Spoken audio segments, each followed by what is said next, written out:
હરે Krishna everyone, સ્વાગત છે તમારું બધાનું. હરે કૃષ્ણ પ્રભુજી. દંડવત પ્રણામ. હરે કૃષ્ણ. હરે કૃષ્ણ જંખનાજી, ભારતીબા જાડેજા માતાજી, હિના માતાજી, મીનાક્ષી માતાજી, રમા માતાજી, અનુબેન માતાજી, ગુરુનાથ ફડકે પ્રભુ, જ્યોતિજી, ખુશ્બુ દવેજી, ઉર્મિલા સાધુજી અને વિરેન પ્રભુ. ખૂબ ખૂબ ધન્યવાદ આ સેશનમાં જોઈન થવા બદલ. અને તમારું બધાનું ખૂબ ખૂબ હૃદયપૂર્વકનું સ્વાગત છે ઇસ્કોન મેંગલુરુ શ્રી શ્રી રાધા ગોવિંદ મંદિર કુલાઈ તરફથી. અને આજે આપણે બધા મળી રહ્યા છે 40મી બેચ અને 14મા અધ્યાયની ચર્ચાઓ કરવા માટે. અત્યાર સુધી આપણે 13 અધ્યાયની ચર્ચાઓ પૂર્ણ કરી ચૂક્યા છીએ અને આજે આપણે 14મા કરીશું. હરે કૃષ્ણ જ્યોતિજી, વેલકમ. શરૂઆત કરીશું ભગવાન શ્રી શ્રી રાધા ગોવિંદજીના ચરણોમાં ખૂબ જ ભાવપૂર્વક પ્રેમપૂર્વકની પ્રાર્થનાઓ અર્પણ કરીશું. મંગલાચરણ ભગવાનને અર્પણ કરી અને સેશનની શરૂઆત કરીશું. ભગવાનના શુદ્ધ ભક્ત પરમ પાર્ષદ અર્જુનજીના ચરણમાં વંદન કરી શ્રી પ્રભુપાદજી, જપતકા સ્વામીજી મહારાજ, પરમ કૃપાળુ નામાનિષ્ઠ દાસ પ્રભુજીના ચરણોમાં વંદન કરીશું. મંગલાચરણથી શરૂઆત કરીશું. ઓમ અજ્ઞાનતિમિરાંધસ્ય જ્ઞાનાજનશલાકયા ચક્ષુરુન્મિલિतं યેન તસ્मै શ્રી ગુરુવે નમઃ. ચૈતન્યમનોભીષ્ટં સ્થાપિतं યેન ભૂતલે સ્વયં રૂપ કદા મહ્યમ દદાતિ સ્વપદાંતિકમ.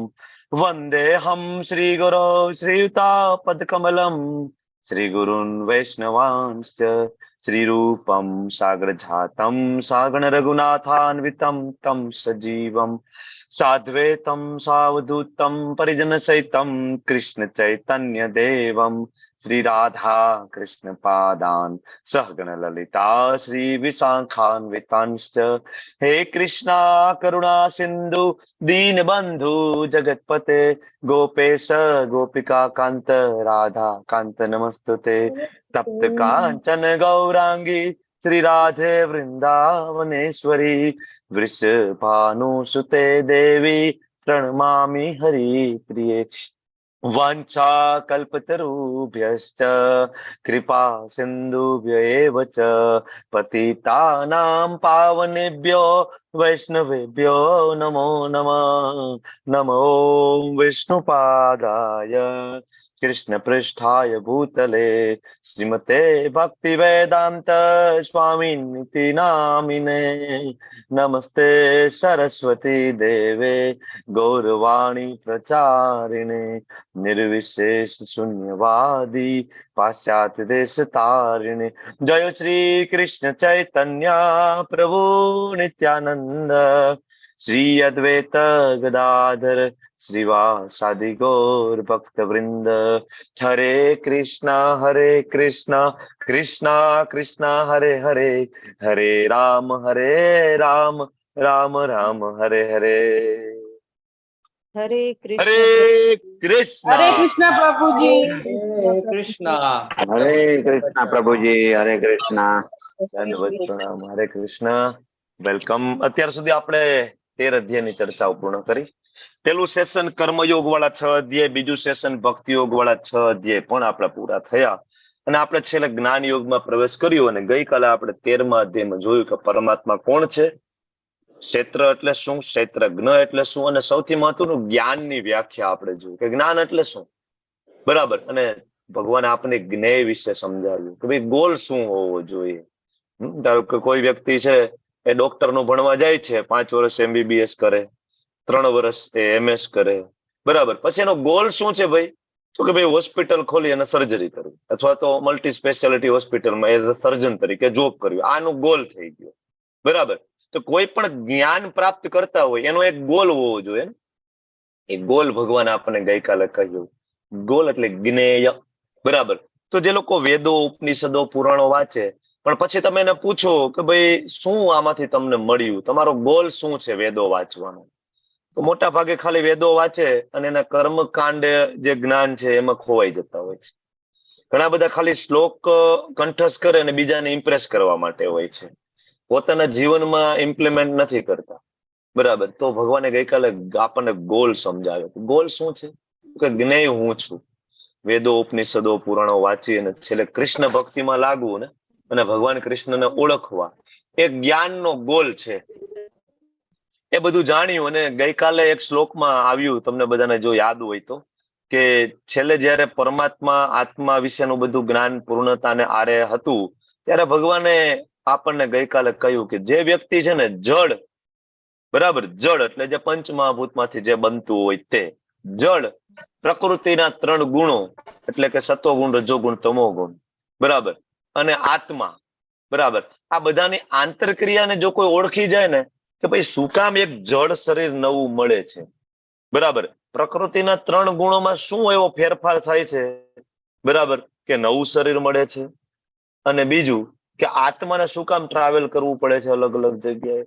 તો આ બધા પ્રશ્ન અર્જુનના મનમાં થાય કે ખાસ તો 3 ગુણો વિશે ભગવાન સમજાવો. કારણ કે ભગવાને ગઈકાલે કહ્યું કે 3 ગુણો છે ને બધી માથાકૂટનું જળ છે આમ જોઈ તો.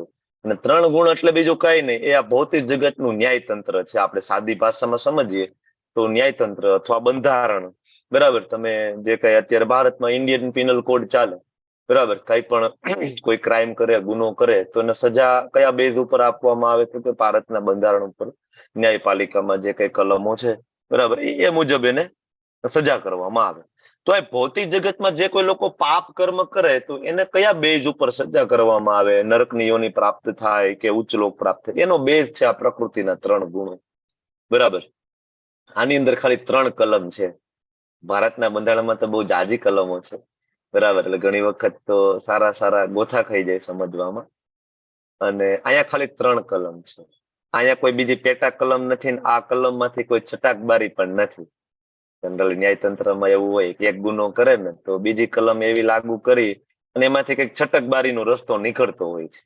પણ અહીંયા એવું નથી, કારણ કે આ ભગવાને બનાવેલું બંધારણ છે પ્રકૃતિના 3 ગુણો. તમે જોવો કે તમે લોકોએ ઓલો પપેટ શો જોયો હશે, 32 પત્રીના ખેલ, કાઠિયાવાડી ભાષામાં અમારે કહેવાય. અને અમારી શેરીઓમાં અમે નાના હતા ત્યારે અમે જોયું છે કે એ લોકો આવે અને એમાં નાની કેટલી બધી ઢીંગલીઓ હોય જે કાપડમાંથી બનાવેલી હોય, એના હાથ ને પગ ને દોરાથી બાંધેલા હોય. અને જે ભાઈ બતાવતા હોય ખેલ એ પડદાની પાછળ હોય, સાડીનો પડદો કરે, લાકડા 2 બાજુ ખોડે, એક સાડી નીચે હોય, એક સાડી ઉપર હોય, બરાબર. પછી ભાઈ આપણને ના દેખાય અને એ દોરા છે ઉપર ખેંચીને એના હાથમાં બધી આંગળીમાં પહેરી લીધા હોય. પછી આંગળીની એવી કરામત કરતો હોય કે આપણને નીચે જે 2 ઢીંગલીઓ છે નાચતી હોય, ગાતી હોય, કૂદતી હોય, અથવા એમાં યોદ્ધા પણ આવે, યોદ્ધા આવે તો ફાઇટ કરતો હોય, આવું બધું આપણને દેખાય. દોરા આપણને દેખાતા નથી હોતા. અને ઓલો ભાઈ તો બિલકુલ ના દેખાય જે કરતબ કરતો હોય. એમાં અહીંયા માયાદેવી આપણને બિલકુલ ક્યાંય દેખાતા નથી. પ્રકૃતિના 3 ગુણોના કારણે જ આ બધી માથાકૂટ ચાલે, પણ દેખાતું નથી. તમને મને એમ થાય કે હું કરું છું, તમને મને એમ થાય કે સામેવાળો વ્યક્તિ કરે છે, પણ આની પાછળ એક છે માયાદેવી. જો સત્વગુણ, રજોગુણ, તમોગુણ તમે જો 3 છે માયાદેવી છે, અને એની ઉપર ભગવાન શ્રી કૃષ્ણ છે, સુપ્રીમ કંટ્રોલર છે. તો હવે આ માયાદેવી માંથી છટકવું હોય તો એક જ રસ્તો છે. ક્યાં જવું પડે? ભગવાન કૃષ્ણના ચરણોમાં. જેના માલિક હોય ત્યાં જવું પડે ને, બરાબર કે ખોટી વાત છે? તમે મારી ઘરે આવો, બરાબર, મારા ફળિયામાં મોટો ડોબરમેન કૂતરો મેં પાડ્યો હોય, તમે દરવાજો ખોલતા મારો કૂતરો તમારી પાછળ દોડે, તો તમે કોના માટે બૂમ નાખો, રાડ નાખો? કોને બોલાવો? કૂતરાને? છોડી દે મને, છોડી દે મને, છોડી દે. કોને બોલાવો? મને બોલાવો ને, કે ડોક્ટર સાહેબ તમારા કૂતરાને થોડું સંભાળી લો, મારી પાછળ પડી છે, બરાબર. તો અલ્ટિમેટલી જે માલિક હોય, બરાબર, જે સ્વામી હોય એને બોલે. એમાં ભગવાન આગળ કહ્યું, તમને બધાને યાદ હોય તો 9મા અધ્યાયમાં આઈ થિંક, દેવી યશામ ગુણમયી મમ માયા દુરતયા મામે વયે પ્રપદ્યંતે માયા મેતામ તરંતિ તે. કે ભાઈ આ દેવી ગુણોની, જે 3 ગુણોની બનેલી જે માયા છે, જે દેવી માયા ભગવાને શબ્દ પ્રયોગ કર્યો છે, એ મારી છે, પાર કરવી દુષ્કર છે. તો રસ્તો શું છે? મામે વયે પ્રપદ્યંતે. કોઈ મારા શરણે આવી જાય તો માયાથી છુટકારો મળી જાય. એવું જ ભગવાન આગળ એક સ્ટેટમેન્ટ આપ્યું, સર્વ ધર્માન પરિત્યજ્ય મામ એકમ શરણમ વ્રજ. ખાલી મારા એકને શરણે આવો. અને આ સ્ટેટમેન્ટ આપણને ભગવાન આપીને ગયા દ્વાપર યુગના અંતે, બરાબર. ભગવદ્ ગીતા અર્જુનજીને સંભળાવી અને આપણને બધાને ભગવાન કહીને ગયા કે કોઈ ડાયવર્ટ નહીં થતા. અલગ અલગ ધર્મો, અલગ અલગ સંપ્રદાય, પંથ ને બધું આવશે, પણ તમે લોકો બિલકુલ ડાયવર્ટેડ નહીં થતા. એટલે હું ભગવદ્ ગીતામાં સુપ્રીમ જ્ઞાન તમને આપીને જાઉં છું કે તમે બિલકુલ વિચલિત નહીં થતા. ભગવાન કોણ છે, ભગવાનની શું વ્યાખ્યા હોય, બધું હું તમને આપીને જાઉં. છતાં પણ આજે જો કેટલા બધા પંથ, સંપ્રદાય, બધા પોતપોતાના ગુરુ મહારાજને ભગવાન બનાવવા માટે મથી રહ્યા છે. કોઈ પોતાના દેવી દેવતાઓને સુપ્રીમ માને છે, એને ભગવાન બનાવવા માટે મથી રહ્યા છે. બરાબર. કેટલા બધા શાસ્ત્રોમાં ફેરફાર કરી રહ્યા છે, જોવા મળે છે. ભગવાને એટલે જ કહ્યું હતું સર્વ ધર્માન પરિત્યજ્ય મામ, ખાલી કૃષ્ણ ભક્તિ, બાકી બધું પડતું મૂકો. પણ આપણે એવું કર્યું નહીં. કર્યું તમે ને મેં કૃષ્ણના શરણે ગયા? ના ગયા. એટલા માટે ભગવાન 550 વર્ષ પહેલા આવ્યા. કોના સ્વરૂપે આવ્યા? બોલો. 550 વર્ષ ચૈતન્ય મહાપ્રભુના સ્વરૂપે ભગવાન ચૈતન્ય મહાપ્રભુ આવ્યા. હવે તમારા બધા ખાસ તો નવા પાર્ટિસિપન્ટ માટે આ નવું હોય. આમ તો આપણે ભણવામાં આવતું, તમને ખ્યાલ હોય ને, તો મીરાબાઈનું પાત્ર આવતું ને એની સાથે ચૈતન્ય મહાપ્રભુનું પાત્ર આવતું. પણ ત્યાં એક ભક્ત તરીકે આપણે ભણ્યા છીએ કે ભગવાન નારાયણ વિષ્ણુના એક મહાન ભક્ત ચૈતન્ય મહાપ્રભુ થઈ ગયા. અને ઇવન મહાપ્રભુએ પણ એમના જીવનકાળ દરમિયાન હંમેશા એવું કીધું છે કે હું ભક્ત છું. પણ એવા એવા મહાત્માઓ પણ છે, લાઈક સાર્વભૌમ ભટ્ટાચાર્ય, પ્રકાશાનંદ સરોવર, જે વૈષ્ણવ નહોતા. નહીતર તો એવું થાય કે ભાઈ કોઈ વૈષ્ણવ હોય તો બીજા વૈષ્ણવની વખાણ કરે, વસ્તુ જુદી છે.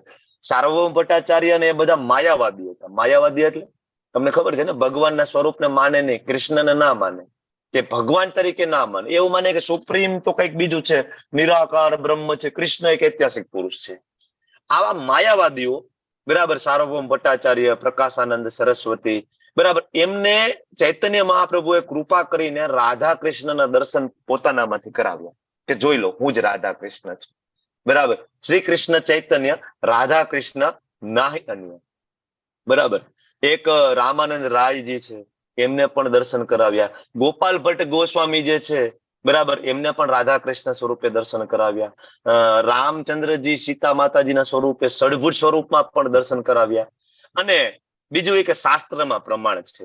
ધારો કે તમને એમ થાય કે ભાઈ ઠીક છે, તમે તો વૈષ્ણવો છો ને તમારા આચાર્ય કહી દીધું કે મહાપ્રભુ ભગવાન છે, તો તમે અમને સમજાવો છો કૃષ્ણના અવતાર તરીકે ભગવાન છે. તો હવે અહીંયા શું કામ ચૈતન્ય મહાપ્રભુની આપણે ચર્ચા કરવી છે? આજ 14મા અધ્યાય છે, શું કામ એની ચર્ચા કરવી છે? કારણ કે મુદ્દો છે 3 ગુણોથી ઉપર ઉઠવાનો. સતોગુણ, રજોગુણ, તમોગુણ. માયાદેવી થી આપણે જંગ છેડી આપણે ચૂક્યા છીએ. તમે લોકો જયારે હાથમાં માળા લ્યો ને અને કૃષ્ણ ભક્તિ તરફ આગળ વધો ને, એટલે સમજવું કે માયાદેવીની સામે તમે યુદ્ધ પોકારી દીધું છે. બરાબર. અને માયાદેવી હવે ફૂલ ફોર્સમાં તમારી સામે યુદ્ધ કરશે. બરાબર. એટલા માટે જુઓ, તમે ભક્તિમાં આવો તો ઘણી વખત બહુ જ વિઘ્નો આવવા માંડે. આવું બને. તમે ઉદાહરણ લઈ લો, કુંતી મહારાણી હોય, સુદામાજી હોય, મીરાબાઈ હોય, એ લોકોને વિઘ્ન આવ્યા હતા કે નહીં? અને ભૌતિક જીવનની અંદર આવ્યા. આપણને એવું લાગે એકચ્યુઅલી વિઘ્ન છે, એના માટે વિઘ્ન નથી, એના માટે કૃપા છે. મહાન ભક્તોના જીવનમાં મુશ્કેલીઓ આવે તો એને કૃપા લાગે. આપણે બહુ દૂર નથી જવું, પણ હું તમને એમ કહું કે અત્યારે આપણા ગુરુ મહારાજ છે, જ્યાંથી આ જ્ઞાન આપણને પ્રાપ્ત થાય છે, પરમ પૂજ્ય જય પતાકા સ્વામીજી મહારાજ, એની પરિસ્થિતિ કેવી છે? ખૂબ જ નાજુક છે.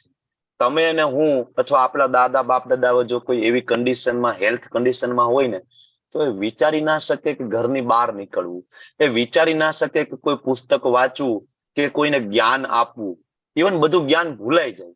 એની જગ્યાએ મહારાજ આ ઉંમરે અને જે એની શારીરિક જે અત્યારે એની જે પોઝિશન છે, એ પડાવમાં ભક્તિ વૈભવનું સર્ટિફિકેટ હમણાં પ્રાપ્ત કર્યું. તમે લોકો લેવલ 1 કરી રહ્યા છો ને, લેવલ 1, 2, 3, 4, 5, પછી ભક્તિ શાસ્ત્રી આવે. અમે લોકો ભક્તિ શાસ્ત્રી કરી રહ્યા છે. એમાં બહુ તકલીફ પણ ઘણા બધા પાર્ટિસિપન્ટ છે. બરાબર. ગઈકાલે જે મારો ક્લાસ હતો, તો બધાને ખબર છે કે ભક્તિ શાસ્ત્રી આપણે આટલા યંગ છીએ, બધી ઇન્દ્રિયો બધી સરસ રીતના. પાવર કટ થયો છે એટલે મારે બીજા ડિવાઇસ થી કનેક્ટ થવું પડશે. મારો અવાજ તો આવે છે ને તમને લોકોને? બરાબર. હા, આવે છે. Okay, yes. તો અવાજ મારે તો આવે સ્લાઇડ મારે ખાલી આ ડિવાઇસ થી શેર કરવી પડશે, તમે ચિંતા નહીં કરતા. તો આપણે વાત કરતા હતા કે આપણી ઇન્દ્રિયો તો સક્ષમ છે, છતાં પણ આપણને તકલીફ પડે. ભક્તિ શાસ્ત્રીમાં પણ અમે લોકો અત્યારે કરી રહ્યા છીએ. અમારે એક્ઝામ ઉપર એક્ઝામ અમારી આવી રહી છે. બરાબર. લગભગ અત્યારે એવરી સન્ડે અમારી એક્ઝામ હોય છે, કઈ ને કઈ શ્લોકોની એક્ઝામ. તોય અમને બહુ તકલીફ પડે. બરાબર. અને અમને બધાને આશ્ચર્ય થાય કે મહારાજ આ ઉંમરે આ પડાવમાં કઈ રીતના આ વસ્તુ કરી શકતા હશે? કેમ? ભક્તિ વૈભવ કરવું એટલે એમાં શ્રીમદ ભાગવતમ આવે, અને ભાગવતમમાં 18,000 શ્લોકો છે. બરાબર. એની એક્ઝામ આપવી, બરાબર, એના શ્લોકો કંઠસ્થ, એનું પ્રીચિંગ એપ્લિકેશન, એના પ્રવચનો બધું કાઉન્ટ થાય. બહુ જ અઘરું છે, છતાં પણ એમને કર્યું. બરાબર. તો ભગવાનની કૃપા અને ભગવાનના ભક્તો, બરાબર, એ ભગવાનની કૃપા થકી બધું કરે, અને એને આવી કોઈ મુશ્કેલીઓમાં એને કઈ વિચલિત નથી કરી શકતા. બરાબર. તો હવે આપણને કોણ 3 ગુણોથી ઉપર ઉઠાવી શકે?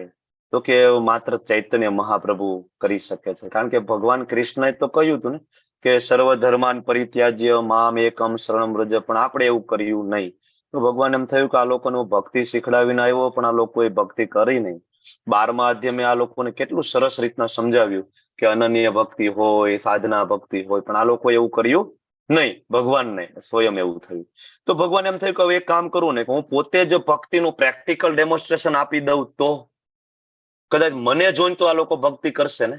કારણ કે કૃષ્ણચંદ્રજી આવે સ્વયં ભગવાન, રામચંદ્રજી આવે સ્વયં ભગવાન. બરાબર. એમને એટલો બધો ભક્તિ, પોતે ભક્ત હોય એવો પ્રચાર ના કર્યો, તમે જોયું ને. બરાબર. પણ મહાપ્રભુ આવ્યા ને, એ પોતે ભક્ત બનીને આવ્યા. બરાબર. કે ભાઈ હું કરું ને તો એ રીતના તમે કરો. અને મહાપ્રભુ જે આવવાના હતા એની આગાહી જો તમે ભાગવતમ વાંચો તો ભાગવતમના 12મા સ્કંદની અંદર, 11મા સ્કંદની અંદર છે. 11મો સ્કંદ 5મો અધ્યાય 32મા શ્લોકમાં છે. એમાં 9 ઋષિઓની વાત આવે છે. કવિ, હવિ, અંતરિક્ષ, પ્રબુદ્ધ, પીપલાયન, અવિરહોત્ર, દ્રાવિડ, ચામસા, કરભજન, આવા 9 ઋષિઓની વાત આવે.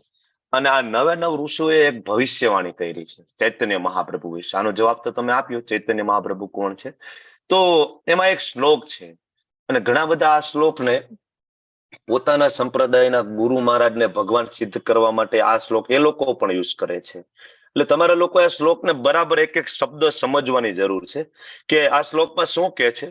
કૃષ્ણ વર્ણમ ત્વિષા અકૃષ્ણમ સાંગો પાંગાસ્ત્ર પાર્ષદમ યજ્ઞે સંકીર્તન પ્રાર્યે યજંતિ હિ સુમેઘ છ.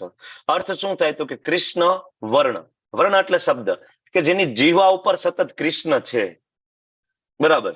બીજું દ્વિષા અકૃષ્ણ, આ વખતે એ શ્યામ રંગના આવવાના નથી. કારણ કે દ્વાપર યુગમાં આવ્યા ત્યારે ભગવાન કેવા હતા? શ્યામ, શ્યામ સુંદર. પણ આ વખતે એ કલર નથી ભગવાનનો. બરાબર. અને સાંગો પાંગાસ્ત્ર પાર્ષદમ, આ વખતે આવશે ત્યારે હંમેશા એના પાર્ષદો સાથે આવશે.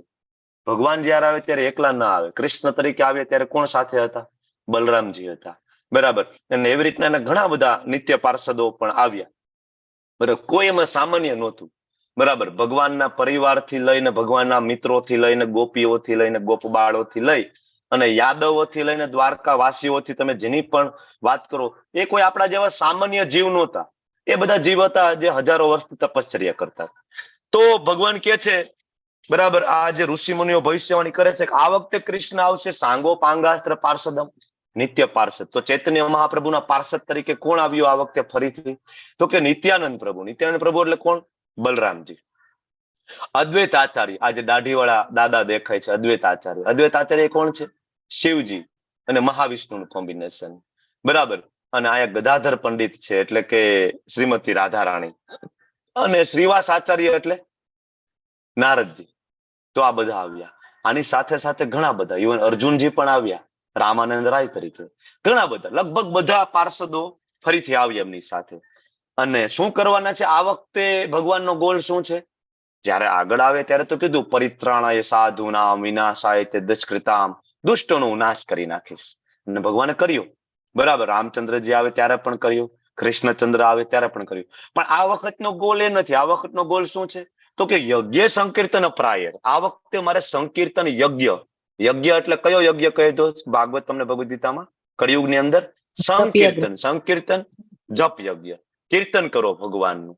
યજ્ઞ સંકીર્તન પ્રાયર યજંતિ સુમેધ છે. બરાબર. કે ખરેખર જે કળિયુગમાં કોઈ બુદ્ધિશાળી મનુષ્યો હશે એ ઓળખી જશે કે જે નિરંતર કૃષ્ણ નામનું ગાન કરે છે, બરાબર, એવા ભગવાન શ્રી કૃષ્ણ છે. એ સામૂહિક કીર્તન કરશે એમના નિત્ય પાર્ષદો સાથે. તો તમારે જોવું કે જે લોકો એમના સંપ્રદાયના ગુરુ મહારાજને ભગવાન તરીકે ઘોષિત કરવા માંગે છે, શું એમાં આ બધું શબ્દ ફીટ બેસી જાય છે? કે એના જીવા ઉપર સતત કૃષ્ણ હોય, એમનો કલર આ વખતે શ્યામ નહીં ગૌર વર્ણ હોય, અને એના નિત્ય પાર્ષદો સાથે આવ્યા. બરાબર. અને એને સંકીર્તન આંદોલન આખા વિશ્વમાં ફેલાવ્યું. બરાબર. અને મૃદંગ કરતા લઈને એક જ વસ્તુ, હરે કૃષ્ણ કૃષ્ણ કૃષ્ણ હરે હરે, હરે રામ રામ રામ હરે હરે. શું આનો ફેલાવો કર્યો છે? નથી. એ માત્ર ચૈતન્ય મહાપ્રભુ છે, બરાબર, જેની ભવિષ્યવાણી. આ તો ભાગવતમ જોયું તમે. હવે આપણે આગળ જાય તો ભાગવતમના 7મા ખંડમાં પ્રહલાદ મહારાજ પણ ચર્ચા કરે છે કે કૃષ્ણ સ્વયં મહાપ્રભુ તરીકે આવશે, પણ આ વખતનો અવતાર છે છન્ન કલો. કેવો અવતાર છે? છન્ન એટલે સિક્રેટ, હિડન અવતાર છે. એટલે તમને જો હું તમને 10 અવતારના નામ પૂછું તો તમને ખ્યાલ હોય, બરાબર. હું તમને એમ કહું કે રામચંદ્રજી, કૃષ્ણ, પછી બરાબર બીજા બુદ્ધ, પછી કુર્મ અવતાર, મત્સ્ય અવતાર, આ બધા નામ આપને ખ્યાલ હોય.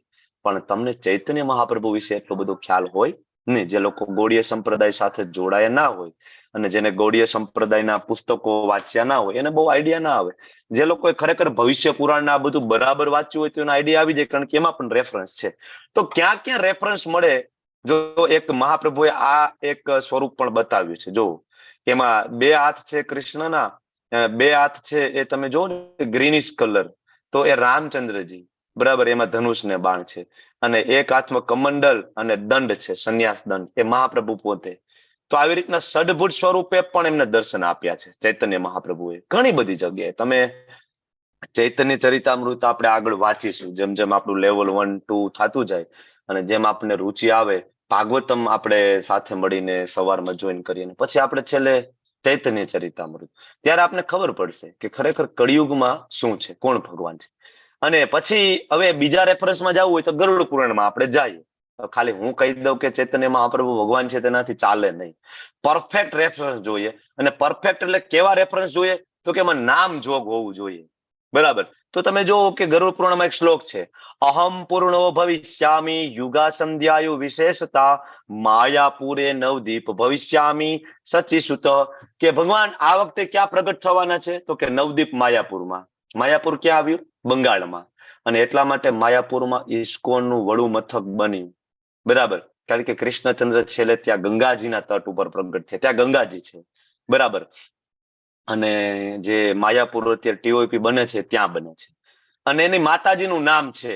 જો ભગવાનના જેટલા પણ અવતારો છે અથવા અવતારો થવાના હોય એના વિશે ભવિષ્ય પુરાણ, ભાગવતમ, બરાબર, એ બધામાં એનું વર્ણન છે. ગરુડ પુરાણ, તો ગરુડ પુરાણમાં શું કહે છે કે ભવિષ્યામી સચી સુત, કે હું સચી માતાના પુત્ર તરીકે જન્મ લઈશ કળિયુગના પહેલા ચરણમાં. એટલે કળિયુગની જે શરૂઆત છે, કળિયુગના ટોટલ વર્ષો કેટલા? 4,32,000 વર્ષ. એમાં હજી તો આ 5,000 વર્ષ જ છે. એટલે પ્રથમ ચરણ થયું ને, એકદમ શરૂઆતનો ભાગ થયો ને, એટલે ભગવાન કે એમાં હું પ્રગટ થઈશ. આ ગરુડ પુરાણનો રેફરન્સ. હજી આગળ ગરુડ પુરાણમાં શું કહે છે? તો કે કલે પ્રથમ સંધ્યાયામ, કળિયુગની પહેલી સંધ્યામાં લક્ષ્મીકાંતો ભવિષ્યંતિ, બરાબર, દારૂ બ્રહ્મ સમીપ સ્થાન સંન્યાસી ગૌરવ વિગ્રહ. કે કળિયુગના પ્રથમ ચરણમાં દારૂ બ્રહ્મ સમીપ સ્થાન એટલે શું? તો કે ભગવાન જગન્નાથજીના જે વિગ્રહ છે ને દારૂ બ્રહ્મ કહેવાય, કારણ કે લાકડામાંથી બનેલા છે, ખ્યાલ છે ને? એટલે દારૂ બ્રહ્મ સમીપ સ્થાન, આવડી મોટી પૃથ્વીમાં, બરાબર, બંગાળ થી માયાપુર એ નજીક જ ગણાય. સોરી, જગન્નાથપુરી થી બંગાળ બહુ દૂર નથી, માયાપુર, બરાબર. એટલે કહ્યું છે કે જગન્નાથજી કે જે દારૂ બ્રહ્મ સ્વરૂપે અવતરિત થયા એમની નજીક હું અવતરીશ, ભગવાન કે છે. અને લક્ષ્મીકાંતો, અને આ વખતે હું લક્ષ્મીપતિ બનીશ. એમના પત્નીનું નામ હતું લક્ષ્મીપ્રિયા અને વિષ્ણુપ્રિયા, બરાબર. તો લક્ષ્મીપતિ બનીશું, દારૂ બ્રહ્મ સમીપ સ્થાન. અને આ વખતે મારો કલર શ્યામ નહીં હોય. તો કેવા કલરના હશે મહાપ્રભુ? તો લખે છે સંન્યાસી ગૌર વિગ્રહ. એક તો ગૌર વર્ણના હશે, જેમ કે ઓલું સોનું હોય ને, તપેલું સોનું કેવું હોય, એવો કલર હતો ભગવાન. શું કામ એવો કલર હતો ખબર છે? કારણ કે રાધા રાણીનો કલર અને શ્રીમતી રાધા રાણીનું હૃદય અને શ્રી કૃષ્ણ અવતરિત થયા હતા. કલર કોનો હતો? રાધા રાણીનો. રાધા રાણીનો કલર કેવો છે? તપ્ત કાંચન ગૌરાંગી શ્રી રાધે વૃંદાવનેશ્વરી. ગૌરાંગી કોણ છે? ગૌરાંગી શ્રીમતી રાધિકા રાણી. કેવો કલર છે? તપ્ત કાંચન, જે તપેલું સોનું હોય ને એવું, ગૌરાંગી. એ જ ગૌરાંગી ના સ્વામી એટલે ગૌરાંગ મહાપ્રભુ આ વખતે પ્રગટ થવાના છે. પણ એમાં 2 કમ્બાઈન છે, શ્રી કૃષ્ણ ચૈતન્ય, રાધા કૃષ્ણ નાહી અન્ય, 2 કમ્બાઈન છે. તો આ વખતે સંન્યાસી બનવાના છે. ભગવાન આવ્યા ને સંન્યાસી બન્યા. નરસિંહ પુરાણમાં રેફરન્સ છે. શું નરસિંહ પુરાણમાં કહે છે? તો કે સત્યુગની અંદર ભગવાન જે આવ્યા ને નરસિંહદેવ તરીકે આવ્યા પ્રહલાદ મહારાજ માટે અને હિરણ્યકશિપુનો વધ કર્યો. અને એ જ ભગવાન ત્રેતાયુગમાં આવ્યા કયા સ્વરૂપે? રામચંદ્રજી સ્વરૂપે. રામે તી કોનો વધ કરવા માટે? કોનો વધ કરવા? 10 કંધારામ, 10 માથાવાળા રાવણનો વધ કરવા માટે. જે સતયુગમાં નરસિંહદેવ તરીકે આવ્યા, ત્રેતાયુગમાં રામ તરીકે આવ્યા. અને એ જ જે ત્રેતાયુગમાં રામચંદ્રજી તરીકે આવ્યા ને, એ ફરીથી ગોપાલન પરિપાલન વ્રજપુરે ક્યાં આવ્યા? વ્રજમાં. ક્યારે આવ્યા? દ્વાપર યુગમાં. કયા સ્વરૂપે? કૃષ્ણ સ્વરૂપે આવ્યા. કળિયુગનો ભાર, બરાબર. કળિયુગમાં જે કંસ જેવા, બરાબર, જે ત્રાસવાદીઓ વિધર્મીઓ, બરાબર, એમનો જે ત્રાસ હતો ઓછો કરવા માટે પ્રગટ થયા. અને છેલ્લે કે છે કે એ જ કૃષ્ણ જે છે એ ગૌરાંગો પ્રિય કીર્તના કલિયુગે ચૈતન્ય નામ પ્રભુ. એ જ કૃષ્ણ છે કળિયુગમાં કયા સ્વરૂપે પ્રગટ થશે? ચૈતન્ય નામ પ્રભુ, ચૈતન્ય મહાપ્રભુ. આ નરસિંહ પુરાણનો રેફરન્સ હું તમને આપું છું. હવે આગળ ફરીથી પદ્મપુરાણમાં શું કે છે? કલે પ્રથમ સંધ્યાયામ ગૌરાંગથો મહિતલે, કે કળિયુગના પ્રથમ ચરણમાં ગૌરાંગ મહાપ્રભુ ગૌર વર્ણના ભગવાન શ્રી કૃષ્ણ પ્રગટ થશે અને ભાગીરથી તટે ક્યાં આવશે? ગંગા નદીના કિનારે. તો કોઈ એમ કહી દે કે ભાઈ અમારા આ ભગવાન છે ને ઓલા એમ કે આ ભગવાન સર્વોપરી છે, નહીં. શાસ્ત્રના બધા શાસ્ત્રના રેફરન્સ મળવા જોઈએ. કોઈ એકાદા શાસ્ત્રમાંથી આપી દે શ્લોક ને આમથી આમ આટી ગોટી કરીને ફેરવી દે અને પછી એના ભગવાન એમાં બેસાડે એમ ન હોય. ઘણા બધા શાસ્ત્રોના રેફરન્સ એકમત થાય, આચાર્યોના રેફરન્સ એકમત થાય, બરાબર. ત્યારે વિદ્વાનોનો મત એકમત થાય ત્યારે કોઈ પણ ભગવાન છે એને સ્વીકારવામાં આવે. અને સૌથી ઇમ્પોર્ટન્ટ છે કે શાસ્ત્ર. શ્રીમદ ભાગવતમ સ્કંદ 1 અધ્યાય 3 ભગવાનના બધા અવતારોનું વર્ણન છે. ભવિષ્ય પુરાણમાં છે, નરસિંહ પુરાણમાં છે, ગરુડ પુરાણમાં છે. તો અહીંયા પદ્મ પુરાણમાં પણ કે છે કે ભાગીરથ તટે ગંગા નદીના કિનારે હું આવીશ અને સચી સુતો મારી માતાનું નામ સચી હશે, બરાબર. અને છેલ્લે ઘણા એમ કે તમે બધા રેફરન્સ આપ્યા એ તો પુરાણના આપ્યા. તમે એકાદો વેદનો રેફરન્સ આપો તો અહીંયા અથર્વ વેદનો રેફરન્સ છે. અથર્વવેદમાં પણ કે છે કલિયુગમાં 4000 વર્ષ પૂરા થશે અને 5000 વર્ષ પહેલા મહાપ્રભુ આવ્યા અને 500 વર્ષ ઉપર થયું. તો બરાબર, તો અત્યારે કળિયુગના 5001, તો એમાંથી 500 વર્ષ કાઢીએ તો કેટલા વર્ષ થાય? લગભગ 4500 વર્ષની આસપાસ, બરાબર. તો અહીંયા શું કે છે અથર્વવેદમાં કે 4000 વર્ષ પૂરા થશે ને 5000 વર્ષ પહેલા, બરાબર ને. 4 અને 5 ની વચ્ચેનો આંકડો આવવો જોઈએ. તો બરાબર છે, મહાપ્રભુ 4500 વર્ષ કળિયુગના વીત્યા ત્યારે અવતરિત થઈ. ક્યાં આવ્યા? તો ત્યાં પણ કે છે ગંગા નદીના કિનારે. ઊંચો અને સંત બ્રાહ્મણ ભક્ત બનીશ. મારી પાસે ઉચ્ચ વ્યક્તિના તમામ શુભ લક્ષણો હશે. ત્યાગ સંન્યાસનું પ્રદર્શન કરીશ. હું ભક્ત બનીશ અને ભક્તિ યોગનો અભ્યાસ કરીશ અને મારી ભક્તિમય સેવા, બરાબર, ભગવાન બધાને બતાવશે અને પોતે એની ભક્તિનો રસ ચાખશે. એકચ્યુઅલી થયું એવું કે એક વખત કૃષ્ણ છે એ મથુરામાં વિચરણ કરી રહ્યા હતા. તો મથુરા એટલે સમજો કે અત્યારનું અમેરિકા પણ ઝાંખું પડે એવા ભવ્યાતિ ભવ્ય ત્યાં ભવનો હતા મથુરામાં.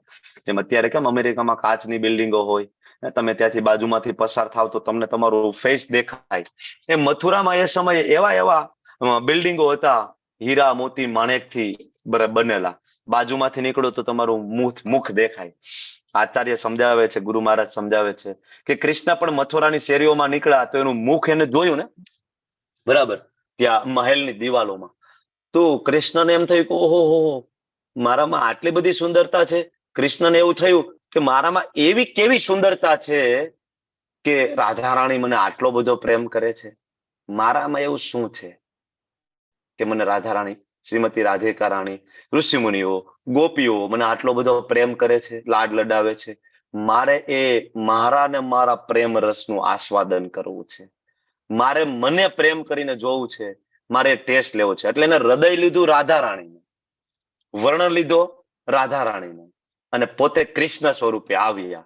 પોતે જ કૃષ્ણ છે પણ હૃદય કોનું છે? રાધા રાણી. રાધા રાણી શું કરતા હતા? સતત કૃષ્ણ કૃષ્ણ કૃષ્ણ કૃષ્ણ કૃષ્ણ કૃષ્ણ કૃષ્ણ સિવાય બીજું કોઈ વાત નહીં, બરાબર. એમ ચૈતન્ય મહાપ્રભુ રાધા રાણીના ભાવમાં પ્રગટ થયા અને એક જ વસ્તુ દ્વિષા વર્ણમ, બરાબર, કૃષ્ણ વર્ણમ. મુખ ઉપર શું છે?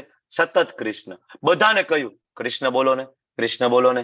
ઇવન એમના જે નિત્ય પાર્ષદ નિત્યાનંદ પ્રભુ આવ્યા એ તો બધાને દંડવત પ્રણામ કરીને કહેતા એકવાર કૃષ્ણ બોલો ને, એકવાર કૃષ્ણ બોલો ને, એકવાર હરે કૃષ્ણ બોલો ને. મારતા નિત્યાનંદ પ્રભુને હરિદાસ ઠાકુર બને પ્રચાર કરવા જતા ને, માણસો એને મારતા. જગ્યાએ બધા એનો એક પ્રસંગ છે, બરાબર. માટલીનું ઠીકરું બાજુમાં મારી દે છે, નિત્યાનંદ પ્રભુને લાગે છે, લોહી નીકળે છે, તોય કે છે કે હવે તમારો ગુસ્સો શાંત થઈ ગયો ને, મને મારી લીધું ને, કઈ હવે તો એકવાર કૃષ્ણ બોલો, એકવાર કૃષ્ણ બોલો. બાકી નિત્યાનંદ પ્રભુ એટલે બલરામ, નિત્યાનંદ પ્રભુ એટલે લક્ષ્મણજી. શું લાગે તમને? લક્ષ્મણજીનો ક્રોધ આપણે રામાયણમાં જોયો છે ને. રામચંદ્રજીની સેવામાં બિલકુલ ચાલે ને, લક્ષ્મણજી તરત આમ બાજુમાં ઉભા હોય, ખબર છે ને.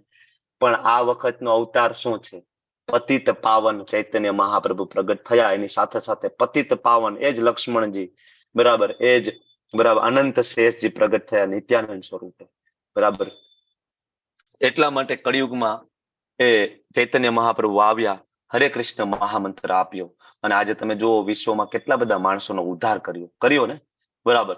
જેટલો ભગવાન સ્વયં અવતરિત થયા, એ રામચંદ્રજી હોય કે કૃષ્ણચંદ્રજી હોય, ડાયરેક્ટ ભગવાને જેટલાને કૃપા આપી હોય એ કેટલા માણસો હશે? કેટલાનો ઉદ્ધાર કર્યો ડાયરેક્ટલી? બહુ ઓછાનો. જેટલા ભગવાનના શરણે ગયા ને એટલાનો ઉદ્ધાર થયો, સાચું ને?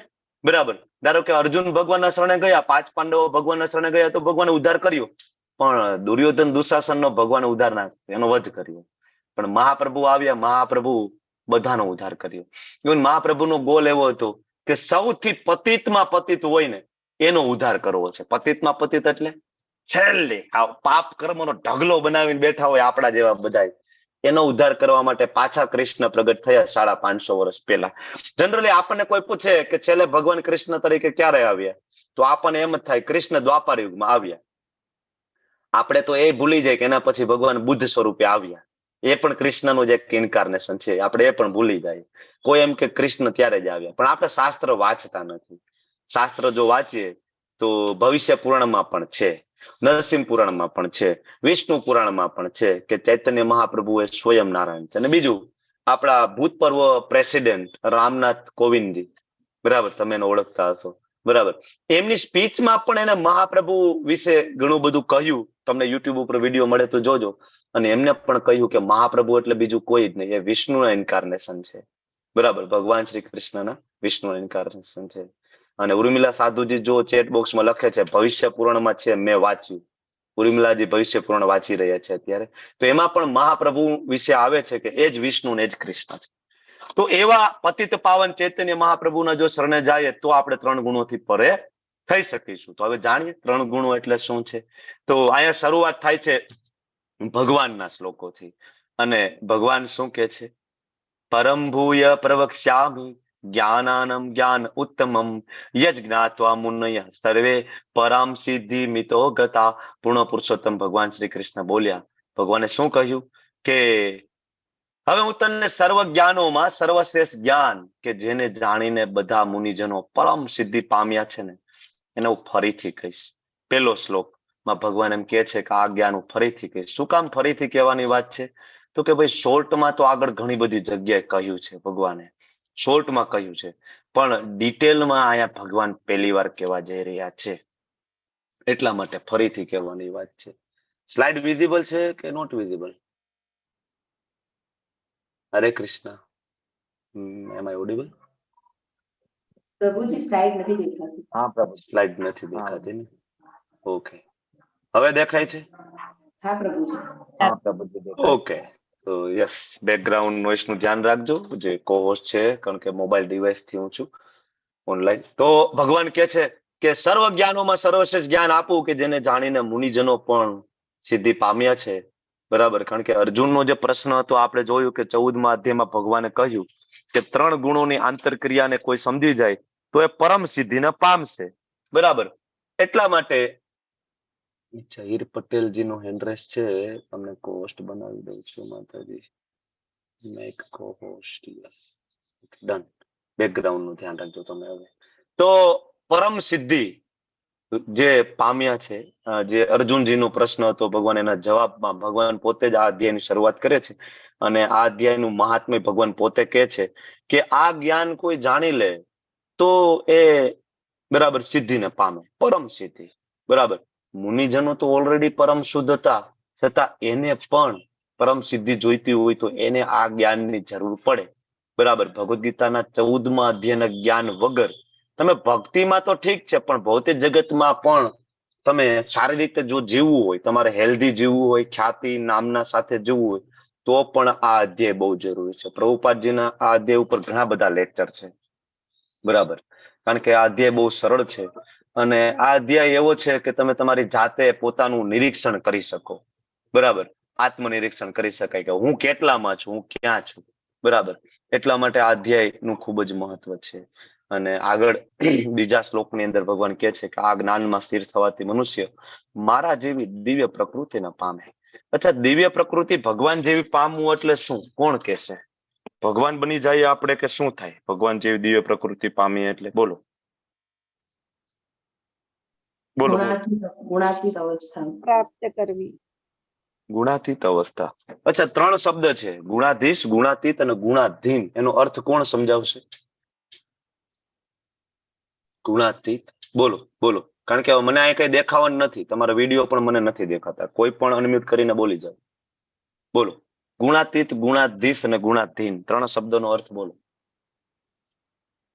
ગુણોને આધીન એટલે આપણે આપણે લોકો. પછી હમ. હા, પછી પછી ગુણાતીત. ગુણાતીત એટલે ગુણાધીશ એટલે ભગવાન પોતે. ગુણાતીત બોલ. ગુણાતીત એટલે ગુણોથી પર થઈ જવું. હા, કોણ આવે એમાં? એમાં ભગવાન એટલે શુદ્ધ ભક્તો. હા, શુદ્ધ ભક્તો આવે. શુદ્ધ ભક્તો અને ભગવાન સ્વયં, બરાબર. અને ગુણાધીશ એટલે સ્વામી, ગુણોના સ્વામી, માયાદેવીના સ્વામી એટલે ભગવાન સ્વયં, બરાબર. તો તમે બાજુનું પિક્ચર જોવો છો ને, એમાં ભગવાનનું જેવું સ્વરૂપ છે, તો તમે આજુબાજુમાં નજર કરો તો લગભગ ભગવાન જેવા જ બીજા બધાના સ્વરૂપ તમને દેખાય છે પિક્ચરની અંદર. દેખાય છે તમને? બરાબર, ભગવાન જેવું જ લાગે, બહુ આપણને તફાવત લાગતો નથી, પણ છતાં પણ તફાવત છે. આપણે અંશ છીએ ને ભગવાન છે એ કેવા છે, બરાબર. આપણે અણુ છીએ ને ભગવાન વિભુ છે. તો આ જ્ઞાનમાં કોઈ સ્થિર થઈ જાય તો ભગવાન જેવી દિવ્ય પ્રકૃતિ એટલે કે ગુણાતીત અવસ્થા પ્રાપ્ત થાય. ગુણાતીત અવસ્થા એટલે પ્રકૃતિના 3 ગુણોથી પરે થવું, જે ભગવાન એના પ્રિય ભક્તોને જે અવસ્થા પ્રદાન કરે છે. ભગવાન પોતે ગુણાતીત તો છે પણ ગુણાધીશ પણ છે. તો કોઈ પણ જીવ ક્યારે ગુણાધીશ ના બની શકે, ગુણાતીત જરૂર બની શકે. ધારો કે 12 મહાજનો છે, બ્રહ્માજી થી લઈને શિવજી થી લઈને, બરાબર, બીજા મહાન મહાન જે કઈ ભક્તો થઈ ગયા એ ગુણાતીત અવસ્થા. નરસિંહ મહેતા છે ગુણાતીત અવસ્થા, શીલ પ્રભુપાદજી ગુણાતીત અવસ્થા. પણ ભગવાન ગુણાધીશ છે, સ્વામી છે, અને આપણે ગુણોને આધીન છીએ એટલે ગુણાધીન. તો આપણે દિવ્ય પ્રકૃતિ એ પ્રાપ્ત કરીએ કે ગુણાતીત બનીએ. અને જો કોઈ ગુણાતીત અવસ્થા પ્રાપ્ત કરી જાય તો સર્જન સમયે જન્મ ના લે, કારણ કે ગુણાતીત અવસ્થા પ્રાપ્ત થયા પછી જીવ છે ભગવાનના ધામમાં જતો રહે. તો ફરીથી સર્જન થાય તો એને કઈ જન્મ લેવો પડતો નથી. અને પ્રલય આવે વ્યથિત ના થાય. કદાચ આ જ જીવનમાં, બરાબર, પ્રલય જેવી સ્થિતિ આવે. કુંતી મહારાણીના જીવનમાં પ્રલય જેવી સ્થિતિ વારંવાર આવી. પ્રલય એટલે શું? દુઃખ પડવા. સુદામાજી, મીરાબાઈ. મીરાબાઈ પોતે રાજઘરાનાના રાણી હતા, તમને બધાને ખ્યાલ હશે, બરાબર. તો એમના જે જેઠજી છે એ ના પાડે છે, ભાઈ આ રીતના ભગવાનના મંદિરે જવું અને ત્યાં આવી રીતના ભગવાનની સામે કીર્તન કરવું, નૃત્ય કરવું ને એના પ્રસન્નતા માટે ગીત ગાવું રાણીને શોભા નથી દેતું. ના પાડે છે, નથી જવા દેતા, બરાબર. અને પછી શું કહે છે એના જેઠજી? એમને એકચ્યુઅલી એમના હસબન્ડ જે મીરાબાઈના હતા એ એમની સાથે એગ્રી હતા, બરાબર. તો એમના હસબન્ડ તો કે છે કે ભાઈ એક કામ કરતું, બધું છોડીને વૃંદાવન જતી રહે, આ લોકો તને નહીં જીવવા દે, આ તને મારી નાખશે.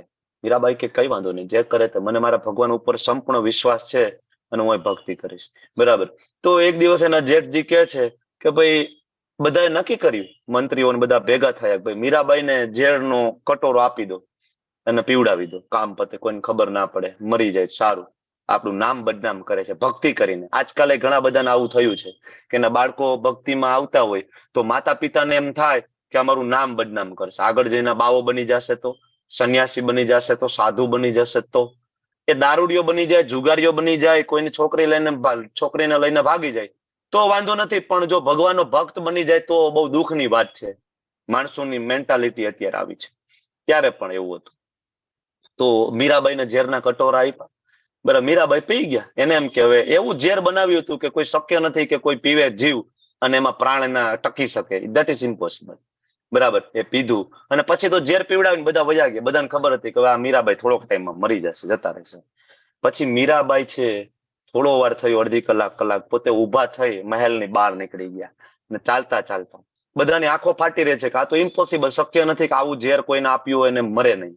મીરાબાઈ ગામમાંથી નીકળ્યા, બધા ભક્તો એની પાછળ જોડાઈ ગયા. મીરાબાઈ કીર્તન કરતા કરતા કરતા રાધા કૃષ્ણના મંદિરમાં ગયા. બરાબર, મંદિરમાં ગયા, બરાબર, મંદિરનો દરવાજો બંધ થયો, બધા બહાર બેઠા હતા. થોડી વાર થયું, દરવાજો ખોલ્યો, અંદર નથી મીરાબાઈ કે નથી ભગવાનના શ્રી વિગ્રહ. ક્યાં મીરાબાઈ ગયા? બરાબર, ભગવાનમાં સમાવિત થાય. ભગવાન ક્યાં જતા રહ્યા? ધામમાં જતા રહ્યા. શ્રી વિગ્રહ એટલે સ્વયં ભગવાન છે. આવી દિવ્ય પ્રકૃતિ પ્રાપ્ત થાય તો પ્રલય જેવી સ્થિતિ આવે તો પણ ભગવાનના ભક્તો વિચલિત ના થાય. બરાબર, એટલે ભગવાન કે છે કે આ વિશે તમે જાણો, 3 ગુણો વિશે.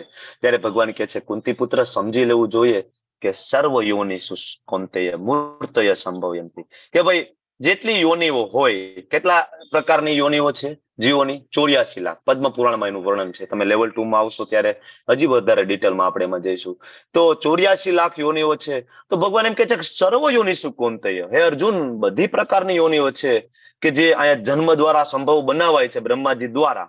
તાસામ બ્રહ્મ મહદ યોનિર અહમ બીજ પ્રદપિતા. હું તમને બધાને વારંવાર કહું છું ને કે કૃષ્ણ આપણા પરમ પિતા છે, આપણે એના બાળકો છીએ, આપણા પ્રેમાળ પિતા છે. તો તમને બધાને એમ થાય ક્યાં લખ્યું છે? તો આ શ્લોક એના માટે છે. આમ તો ઘણી બધી જગ્યાએ છે, પણ લેવલ 1 માં આપણે અહીંયા જોઈએ છે તાસામ બ્રહ્મ મહદ યોનિર અહમ બીજ પ્રદપિતા.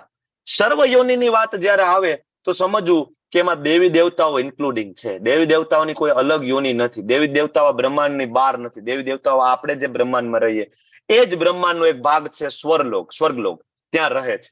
એમાં બ્રહ્માજીથી લઈને નાની કીડી આવી ગઈ, નાનો બેક્ટેરિયાથી લઈને વાયરસ આવી ગયા. ભગવાન કે સર્વ યોનિષુ કૌંતેય, બધાનો હું પિતા છું. કેટલું છે? વસુદેવ કુટુંબકમનો આપણે ગમે એટલો ફેલાવો કરીએ પણ આજ સુધી સક્સેસ ના ગયું. હિન્દુ મુસ્લિમ ભાઈ, હિન્દુ ચીની ભાઈ સફળતા ના મળી. શું કામ? તો કે મૂળ મુદ્દો ગાયબ છે. કોઈ વ્યક્તિ ભાઈ ક્યારે થઈ શકે? હું તમને મારો ભાઈ ક્યારે માનું? જ્યારે મને ખબર પડે કે તમારા મારા પિતા, અલ્ટિમેટ પિતા એક છે. તમારા મારા પિતા કોણ છે? કૃષ્ણ. તો બરાબર, તમે લોકો ઇસ્કોનના મંદિરમાં હમણાં રાધા અષ્ટમીનો ઉત્સવ હતો, મેં તમને ગઈકાલે કહ્યું હતું, બરાબર, કે તમે લોકો ઘણા બધા ગયા હશો અથવા તમે લોકો ઘણા બધા ઓનલાઈન જોયું હશે. શું તમને ખબર પડી કે એમાં હિન્દુ કોણ છે, મુસ્લિમ કોણ છે? બરાબર, ધારો કે ફોરેનર આપણે ચહેરાથી મતલબ એના જે કલરથી ઓળખીએ કે ભાઈ આ ફોરેનર હશે, બરાબર. તો ઘણા બધા એવા દેશ છે કે જેના માણસો આપણા જેવા દેખાય, તો શું આપણે ઓળખી શકીએ આમાં કોણ છે? છતાં બધા એક સાથે કીર્તન કરે, નૃત્ય કરે, પ્રસાદ ગ્રહણ કરે ને સેવાઓ, એકદમ ભાવપૂર્વકની સેવાઓ કરે. કોઈને ખબર નથી કે આમાં કોણ છે હિન્દુ, મુસ્લિમ, બરાબર, કોણ છે શીખ, ઈસાઈ, કોણ છે કાંઈ ખબર નથી. કોણ ક્રિશ્ચિયન છે, કોણ બ્રાહ્મણ છે, ક્ષત્રિય છે, વૈશ્ય છે, શૂદ્ર છે, કોણ હરિજન છે, ક્ષત્રિય, દલિત છે, કાંઈ ખબર નથી. ત્યારે ખબર પડે ને, બરાબર. ક્યારે આ કન્વિક્શન આવે? ક્યારે આપણને? જયારે ખબર પડે કે અહમ બીજ પ્રદપિતા, કે કૃષ્ણ તો પિતા છે યાર, ભેદભાવ કરવાનો કઈ મતલબ જ નથી. આ બહુ મહત્વનું છે. અહમ બીજ પ્રદપિતા ખબર પડે, બરાબર. એક તો આપણને આપણા પરમ પિતા સાથે આપણો સંબંધ એસ્ટાબ્લિશ થાય, બરાબર. શું કામ અહીંયા ભગવાન પ્રચાર કરવામાં આવે છે હું તમારો બધાનો પિતા છું? કારણ કે આપણો બાપ હોય આપણને એમ કે ને કે ભાઈ હું તારો બાપ છું. એમાં કઈ ખોટું લગાડવાની જરૂર નથી. ઘણા બધાને આજકાલ ખોટું લાગે છે અને એ પોતાના બાપને છોડીને બીજાના બાપ તરીકે ઘોષિત કરવાની કોશિશ કરતા હોય છે. અલગ અલગ પંથ સંપ્રદાયમાં બધું ચાલતું. કળિયુગનો પ્રભાવ કોઈને છોડતો નથી, બરાબર. પણ શાસ્ત્રને હંમેશા વળગી રહેવું, ભગવદ્ ગીતાના શ્લોકોને હંમેશા વળગી રહેવું, બરાબર. ભાગવતમ ને ક્યારે છોડો નહીં તમે. હું તમને કહું કે 2 ગ્રંથ છે, ભગવદ્ ગીતા, ભાગવતમ. આ 2 જો આપણા જીવનમાં બરાબર વચાઈને સમજાઈ જાય ને તો આપણો બેડો પાર થઈ ગયો. દુનિયાની કોઈ શક્તિ તમને ભક્તિમાંથી કે પરમ સત્યથી તમને વિચલિત કરી શકતી નથી. બાકી આના સિવાયના જેને વાંચ્યા છે, ભાગવતમ ભગવદ્ ગીતા સિવાય બધું વાંચી લીધું, એ બધા વિચલિત થઈ જાય. ઇવન શિવ પુરાણ વાંચીને શિવજીના ભક્તોને તમે પૂછો ભગવાન કોણ છે, તો એ પણ તમને નિરાકારની ફિલોસોફી આપે. ના, પરમ તત્વો તો નિરાકાર છે. તો પછી તમે શિવજીની શું કામ ભક્તિ કરો છો? શિવજી તો સાકાર સ્વરૂપી હતા, એમના લગ્ન પણ થયા, માતા પાર્વતી, પુત્રો, બધું છે, બરાબર. વિચલિત છે કારણ કે એ શિવ તત્વને નથી જાણી શકતા. જે ભાગવતમ વાંચીએ ત્યારે ખબર પડે કે શિવજી કોણ છે. મહત્વનું છે. શિવ પુરાણ વાંચો, પદ્મ પુરાણ વાંચો, બ્રહ્મવેદ પુરાણ, સ્કંદ પુરાણ વાંચો. તમે વેદો, તમારી શક્તિ હોય તો વેદો પણ વાંચો, બ્રહ્મસૂત્ર પણ વાંચો. પણ એ બધું ત્યાં સુધી અધૂરું છે જ્યાં સુધી ભગવદ્ ગીતા, ભાગવતમ તમે નથી વાંચ્યું. હું નથી કહેતો, આદિ શંકરાચાર્યજીના શબ્દો છે, આપણે ગીતા મહાત્મ્યમાં ભણ્યા હતા. તો આપણા બધાના પિતા કોણ છે? કૃષ્ણ છે. તો જેટલી પણ યોનિઓ જે છે, બરાબર, એ અલ્ટિમેટલી ભગવાન, બરાબર, એમના પિતા છે. અને આગળ ભગવાન કહે છે ભૌતિક પ્રકૃતિના 3 ગુણો. આ ભૌતિક પ્રકૃતિ, હવે ભગવાન માયાદેવી કન્સેપ્ટ ઉપર આવે છે. 3 ગુણોની બનેલી છે. કયા 3 ગુણો છે? તો કે ભાઈ સતોગુણ, રજોગુણ ને તમોગુણ. સનાતન જીવ પ્રકૃતિના સંસર્ગમાં આવે ને એટલે ગુણોથી બદ્ધ થઈ જાય. સિમ્પલ છે કે ભાઈ તમે અત્યારે ભારતમાં રહ્યો છો અને જો તમે અમેરિકા જાઓ તો તમે અમેરિકાના એરપોર્ટ ઉપર લેન્ડ થાવ ને એટલે તરત જ તમારે અમેરિકાના કાયદા કાનૂન ફોલો કરવા પડે. એના માટે તમે બંધાયેલા છો કે ખોટી વાત છે? જે લોકો ફોરેન ગયા તમે ત્યાં જઈને એવું કહી શકો ભાઈ હું તો ભારતીય છું ને મને ભારતના કાયદા કાનૂન અહીંયા લાગુ પાડો તો ચાલે. દુબઈમાં એન્ટર થાવ તો દુબઈના કેટલા ખરાબ કાયદા છે દુબઈના. તો ભારતીય ત્યાં જઈને બરાબર, અહીંયા તો આપણે રોડ ઉપર પટ કરતી પાનની પિચકારી મારી દઈએ, કચરો ફેંકી દઈએ, અને દુબઈમાં જઈને કરીએ છીએ આપણે. અહીંયા આપણે માતાજી બરાબર રોડ ઉપર જતા હોય કેટલા આવારા તત્વો છેડતી કરતા હોય. દુબઈમાં શું સજા છે ખબર છે ને તમને લોકોને? માતાજીની છેડતી કરવી કે રેપ બલાત્કારની શું સજાઓ? આકરામ આકરી સજાઓ બરાબર ગલ્ફ કન્ટ્રીઝની અંદર. તો શું આપણે ત્યાં જઈએ તો આપણા કાયદા ચાલે છે કે તરત ત્યાં જઈને બદ્ધ થઈ જાય ને એના કાયદા ફોલો કરવા પડે? સેમ વસ્તુ. આપણે બધા ગોલોક ધામમાં હતા, ભગવાન સાથે હતા, પણ આપણે બધા ઈચ્છા કરી ભગવાન મારે ભોગવવું છે. તો ભોગવવાની કોઈ લિમિટ નથી. જો આમ જોવા જઈએ ને તો તમારે ને મારે એ બધું ભોગવવું છે ને કે જે આપણે જોઈએ છીએ. અમે હું જે કઈ જોઈએ ને જે કઈ સાંભળીએ ને બધું ભોગવવું છે, એમાં કાંઈ બાકી નથી. એ કોકનું ઘર હોય, કોકની સંપત્તિ હોય, કોકની કાર હોય બરાબર, કોકનું ફાર્મ હાઉસ હોય, કોકની સંપત્તિ, કોકની ખ્યાતિ, કોકની નામના, અરે કોકની દીકરી, કોકની પત્ની, કોકની બહેન. આ મન છે બહુ મોટો શત્રુ છે. ભોગવવા માટેની કોઈ લિમિટ નથી. તો હવે ભોગવવા માટે તો આપણે આવ્યા, પણ તો એમાં પણ એક કાયદો તો ભગવાન આપવો પડશે ને કે ભાઈ આ મર્યાદા છે તમારી. એ મર્યાદા અને એ કાયદો એટલે બંધારણ. શું લાગે છે કે આ પૃથ્વી ઉપર જે કઈ સારા માણસો છે પાપ કર્મ નથી કરી રહ્યા, ખોટું નથી કરતા, કાળા બજાર નથી કરતા, બલાત્કાર, રેપ જેવા જઘન્ય કૃત્યો નથી કરતા, તો શું લાગે એને ન્યાયતંત્રની બીક છે? ખરેખર ન્યાયતંત્રની બીક હોય ને તો 5-10% છે. સારા માણસો જે ખરાબ કામ નથી કરતા ને એને બીક છે બંધારણની. કયું બંધારણ? આ ભૌતિક જગતનું નહીં, અલ્ટિમેટ બંધારણની બીક છે. એટલા માટે એ પુણ્ય કર્મ કરે, દાન કરે, ગાયોને લીલું નાખે. એને ખબર છે કે આ અલ્ટિમેટ ન્યાયતંત્ર છે એની મારા ઉપર દેખરેખ છે બરાબર. એટલા માટે આ પ્રકૃતિના 3 ગુણો નામનો અધ્યાય સમજવું બહુ જરૂરી છે. ના સમજ્યા અને તો તમારું મૃત્યુ આવશે, મારું મૃત્યુ આવશે, તો તમે ને હું એવું નહીં કહી શકીએ બરાબર યમદૂતોને કે ભાઈ મને છોડી દો, મને ખબર નહોતી, મેં પાપ કર્મ કર્યા છે, એની આવી કપરી સજા હશે, મને ખબર નથી, મને છોડી દો, મને માફ કરી દો, મને બીજો ચાન્સ આપો. સેકન્ડ ચાન્સ નથી. મેં એટલે પેલા અધ્યાયની શરૂઆત કરતા પહેલા કહ્યું કે અહીંયા જે 3 કલમો છે સત્વગુણ, રજોગુણ, તમોગુણ, એમાં લૂપ હોલ્સ નથી. લૂપ હોલ્સ એટલે છટકબારી નથી એની અંદર. પરફેક્ટ છે. યમદૂતો આવે બરાબર, ચિત્રગુપ્ત મહારાજ છે, એમની પાસે તમારા ને મારા કમ્પ્લીટલી રેકોર્ડ છે, કમ્પ્લીટલી. અને આજ સુધી એવું નથી થયું કે રેકોર્ડમાંથી કોઈ છટકી શક્યું હોય. કોઈ નથી છટકી શકતું. નેવર. ઇમ્પોસિબલ છે. એટલા માટે આપણે જાણવું પડે. નાનું બાળક એમ કહી દે બરાબર, નાનું બાળક છે એને અગ્નિ દજાડે છે કે નથી ખબર, તો બાળક અગ્નિમાં હાથ નાખશે તો અગ્નિ દજાડે કે નહીં દજાડે? દજાડે ને. અગ્નિ એવું કહેશે કે ના ના બિચારો નાનું દીકરું છે, બાળક છે, હું એને ના બાળું? આવું ચાલે નહીં. નિયમો બધા માટે સરખા લાગુ પડે. અગ્નિ બાળે મતલબ બાળે. એમ જે લોકો નાસ્તિક છે, જે લોકો કૃષ્ણને નથી માનતા, જે લોકો બીજા કોઈને માને છે, જે લોકો ભગવાનને નકારે છે બરાબર, તો શું એનું મૃત્યુ થશે તો માયાદેવી છોડી દેશે? અને જે લોકો પાપ કર્મ કરે છે ને એવું માને છે ભગવાન જેવું કાંઈ છે નહીં, મજા કરો, દારૂ પીવો, વ્યસન કરો, જુગાર રમો, વ્યભિચાર કરો, બીજાને હેરાન કરો, તો શું લાગે માયાદેવી છોડી દેશે? નહીં. આ ગુણોથી આપણે બદ્ધ છીએ. અમેરિકામાં લેન્ડ થયા તો અમેરિકાના કાયદા લાગુ પડે ને પડે. પણ હજી આ તો ભૌતિક જગતના કાયદા છે, એમાં તો ક્યાંક ને ક્યાંક છટકબારી હોય, પણ આ તો સુપ્રીમ કાયદા છે, એમાં કોઈ છટકબારી નથી બરાબર. તો હવે આપણે 3 ગુણો વિશે આગળ વધીએ. તો સત્વગુણમાં કેવા કેવા ગુણો હોય?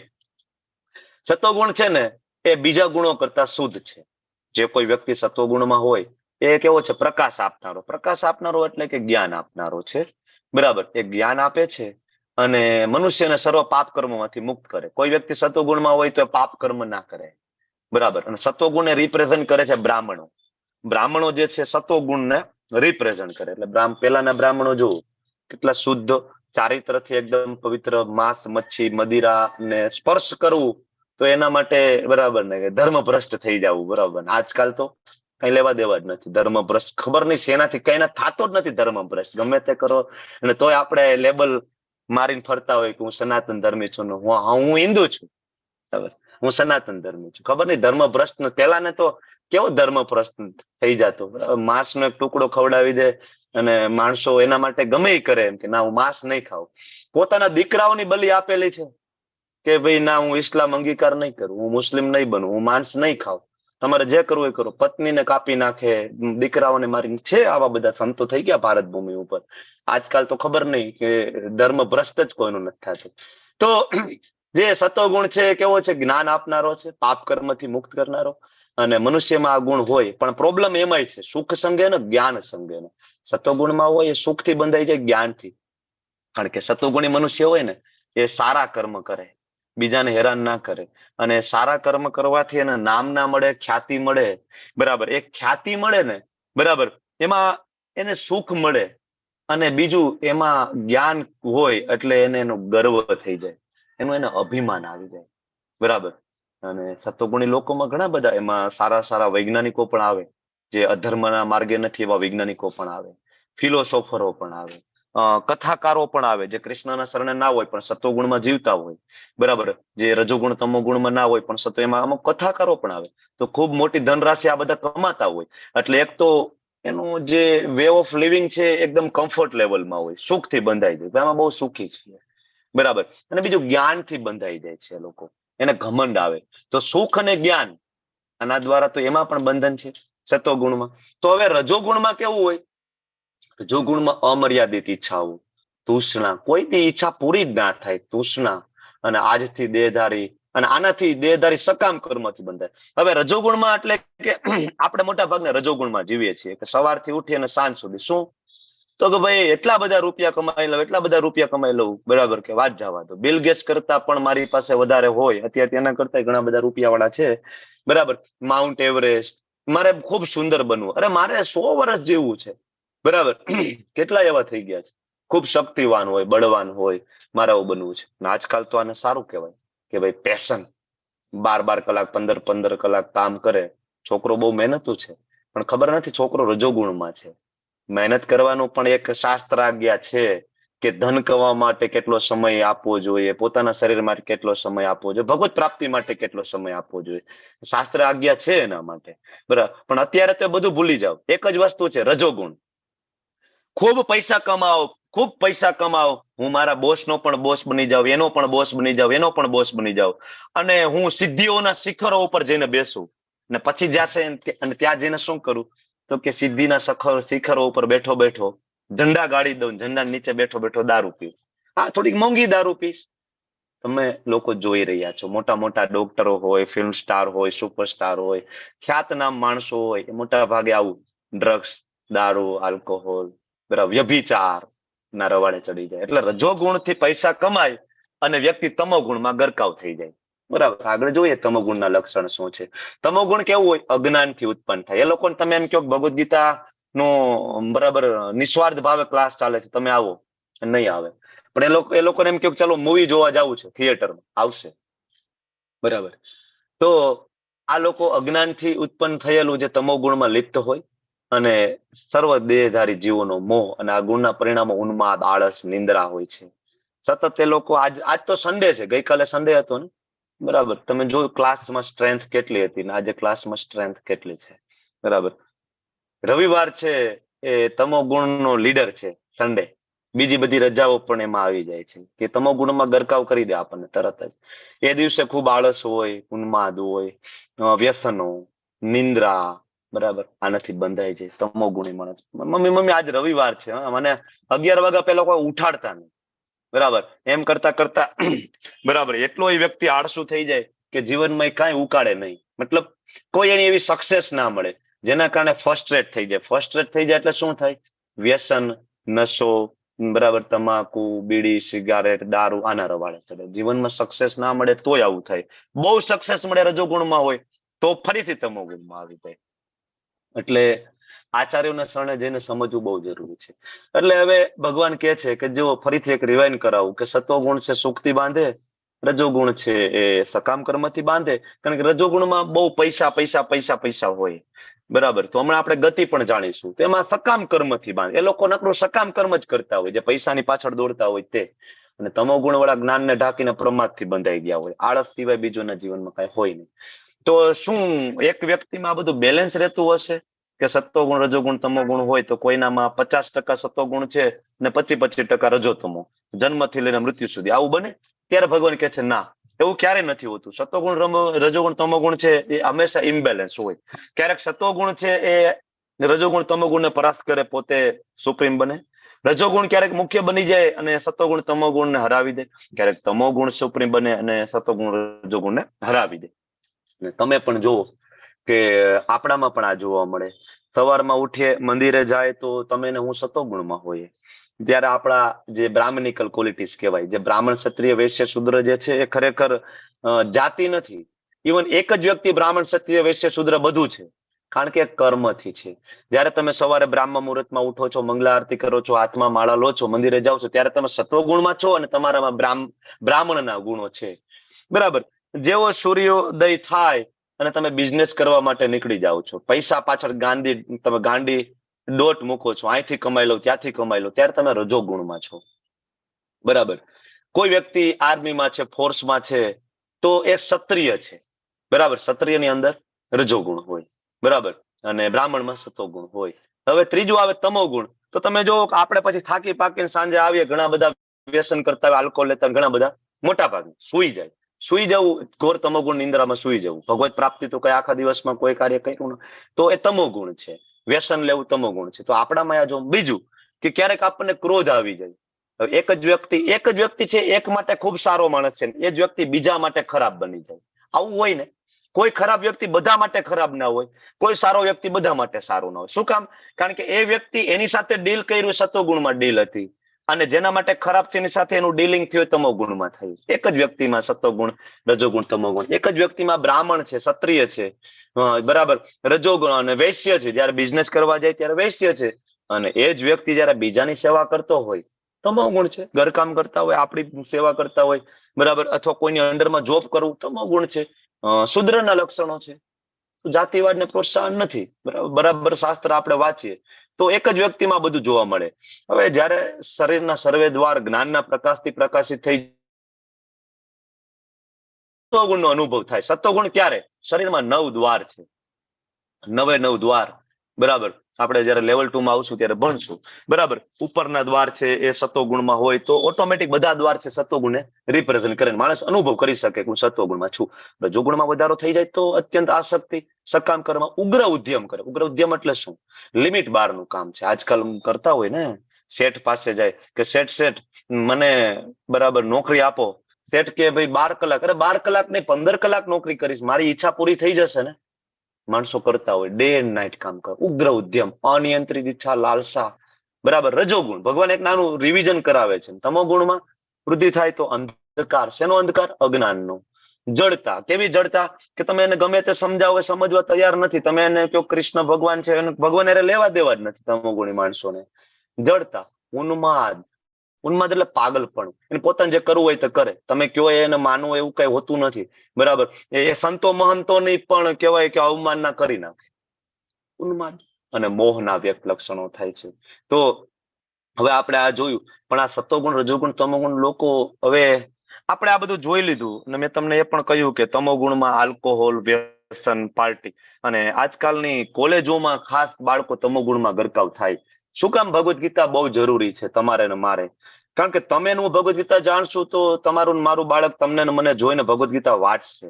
અને બીજું, તમને ખબર છે તો તમે તમારા બાળકની પરવરિશ એ રીતના કરશો.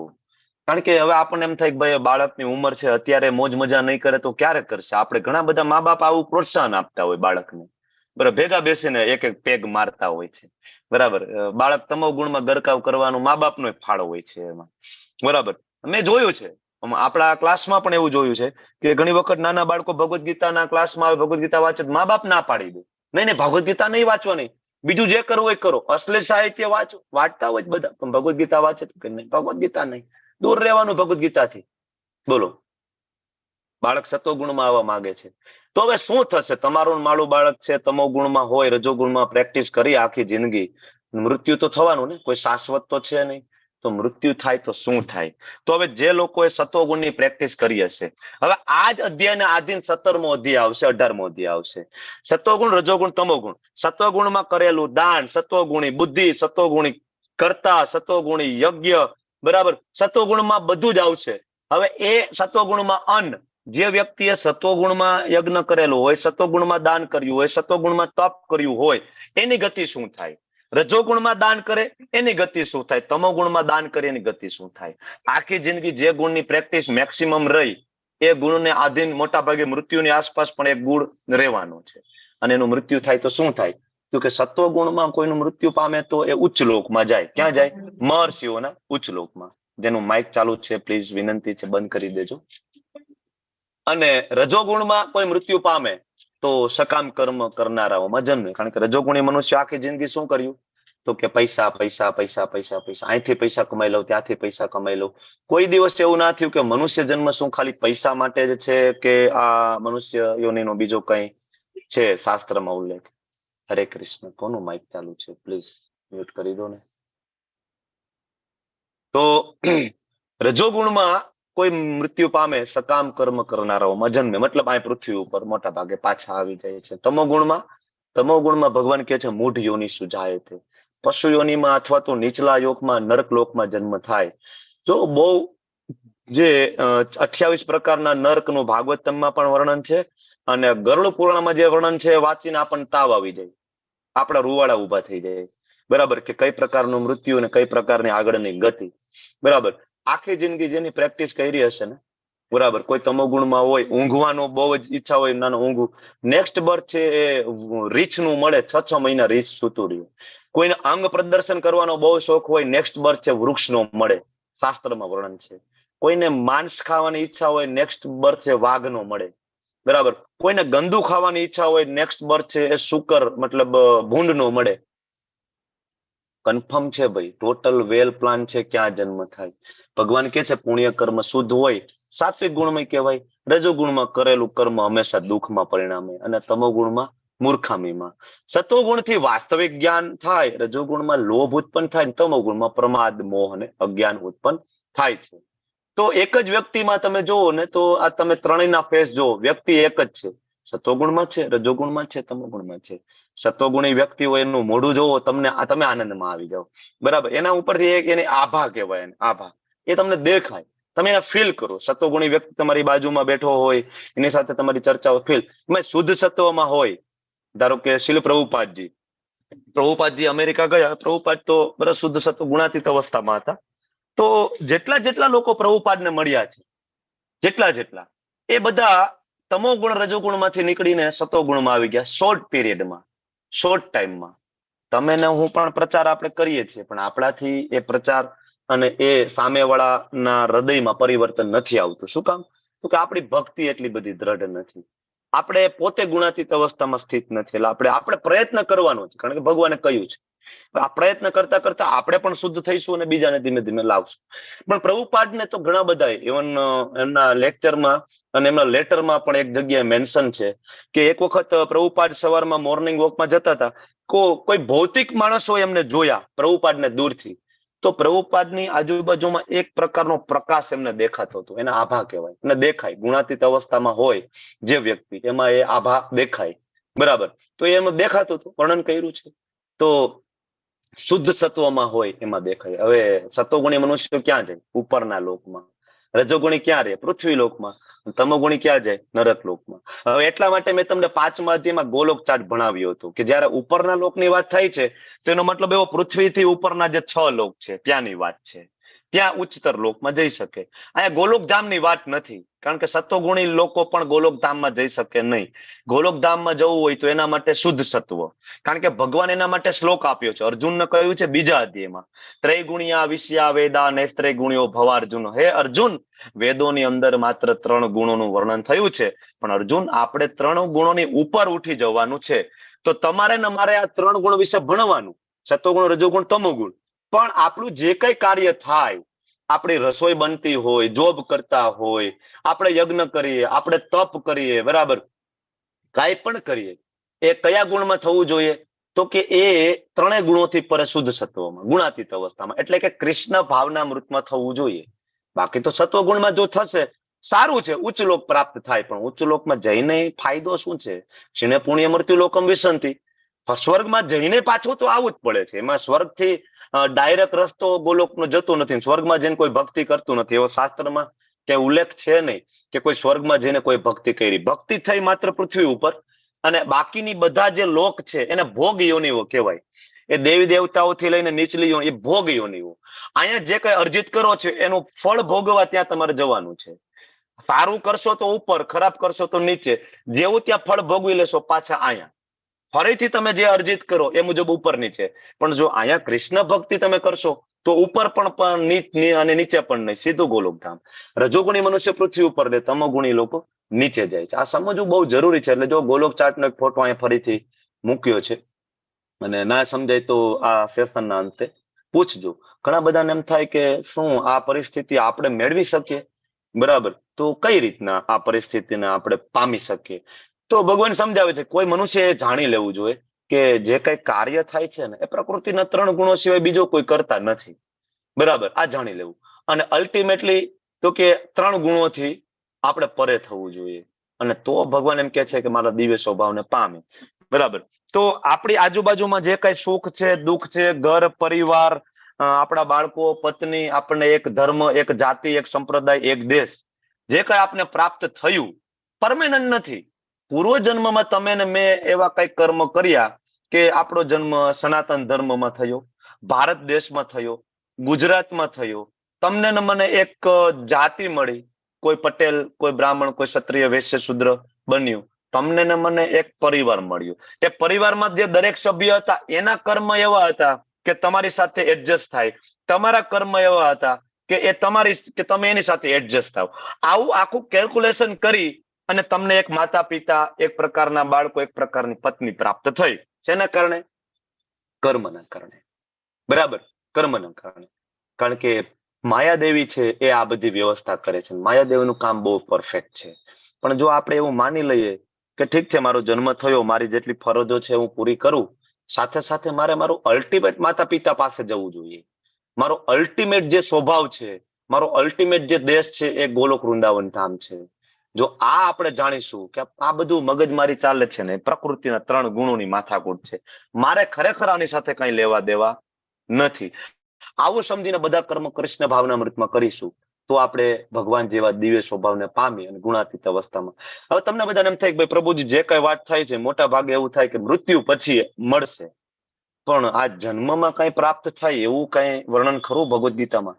ત્યારે ભગવાન અહીંયા 20મા શ્લોકની અંદર સમજાવે છે કે ભાઈ જ્યારે દેહધારી જીવ શરીર સાથે સંકળાયેલા 3 ગુણોને ઓળંગી જવા સમર્થ થાય, ગુણાન એતાન અતિત્ય ત્રિન દેહી દેહ સમુદ્ભવાન, ત્યારે શું થાય? તો કે જન્મ મૃત્યુ જરા દુઃખ. જન્મ મૃત્યુ જરા એટલે ગડપણ, અને દુઃખ એટલે એના કષ્ટો, આમાંથી મુક્ત થઈ શકે છે. અને અમૃત અશ્નુતે, અમૃતને આ જ જીવનમાં ભોગવી શકે. જો તમારી આપણે જોઈએ છીએ કે શાસ્ત્રમાં વર્ણન છે જન્મમાં બહુ દુઃખ છે, ભાગવતમમાં વર્ણન છે. અને એનું બેસ્ટ એક્ઝામ્પલ તમે તમારી દ્રષ્ટિએ લાઈવ જોઈ શકો કે તમારો મારો જન્મ થયો તો સૌથી પહેલા શરૂઆત શું થઈ? આપણે અહીંયા પૃથ્વી ઉપર પ્રગટ થયા, શું કરતા કરતા આપણે આવ્યા? હસતા માર ખાતા ખાતા માર ખાતા ખાતા. સૌ પ્રથમ આપણો જન્મ થયો ને, તો તમને બધા માતાજીઓ છો ખ્યાલ હશે, હું ડોક્ટર છું તો મેં તો તમારું મ્યુટ થઈ ગયું પ્રભુજી. મને કરી દો સારવાર. કોણ હોસ્ટ કોણ છે? અચ્છા, કઈ વાંધો નહીં, ચલો. તો તમે બધા બાકીના મ્યુટ કરી દો એટલે મને મ્યુટ ના કરે. પ્રવીણજી હરે કૃષ્ણ, તમારો માઇક. પ્રવીણ ઉમરાળિયાજી, થોડી વાર હું તમારો સમય લઈશ. તો આપણે વાત કરતા હતા કે આપણે આવીએ રોતા રોતા, ડોક્ટરનો માર ખાતા ખાતા. જન્મમાં બહુ તકલીફ છે. મૃત્યુમાં મેં તમને કહ્યું હતું કે એક સાથે 40,000 વીંછીઓ ડંખ મારે ત્યારે આ શરીરમાંથી આત્મા નીકળે. બરાબર, મળ અને મૂત્રનો ત્યાગ થઈ જાય મૃત્યુ સમયે, કારણ કે બહુ ડર લાગે, એમાં બહુ ભય છે ને ગટપણમાં બહુ દુઃખ છે. જે લોકો અહીંયા વડીલ વૈષ્ણવો છે, બરાબર, એને ખબર હશે, વૃદ્ધાવસ્થામાં બહુ તકલીફ પડે.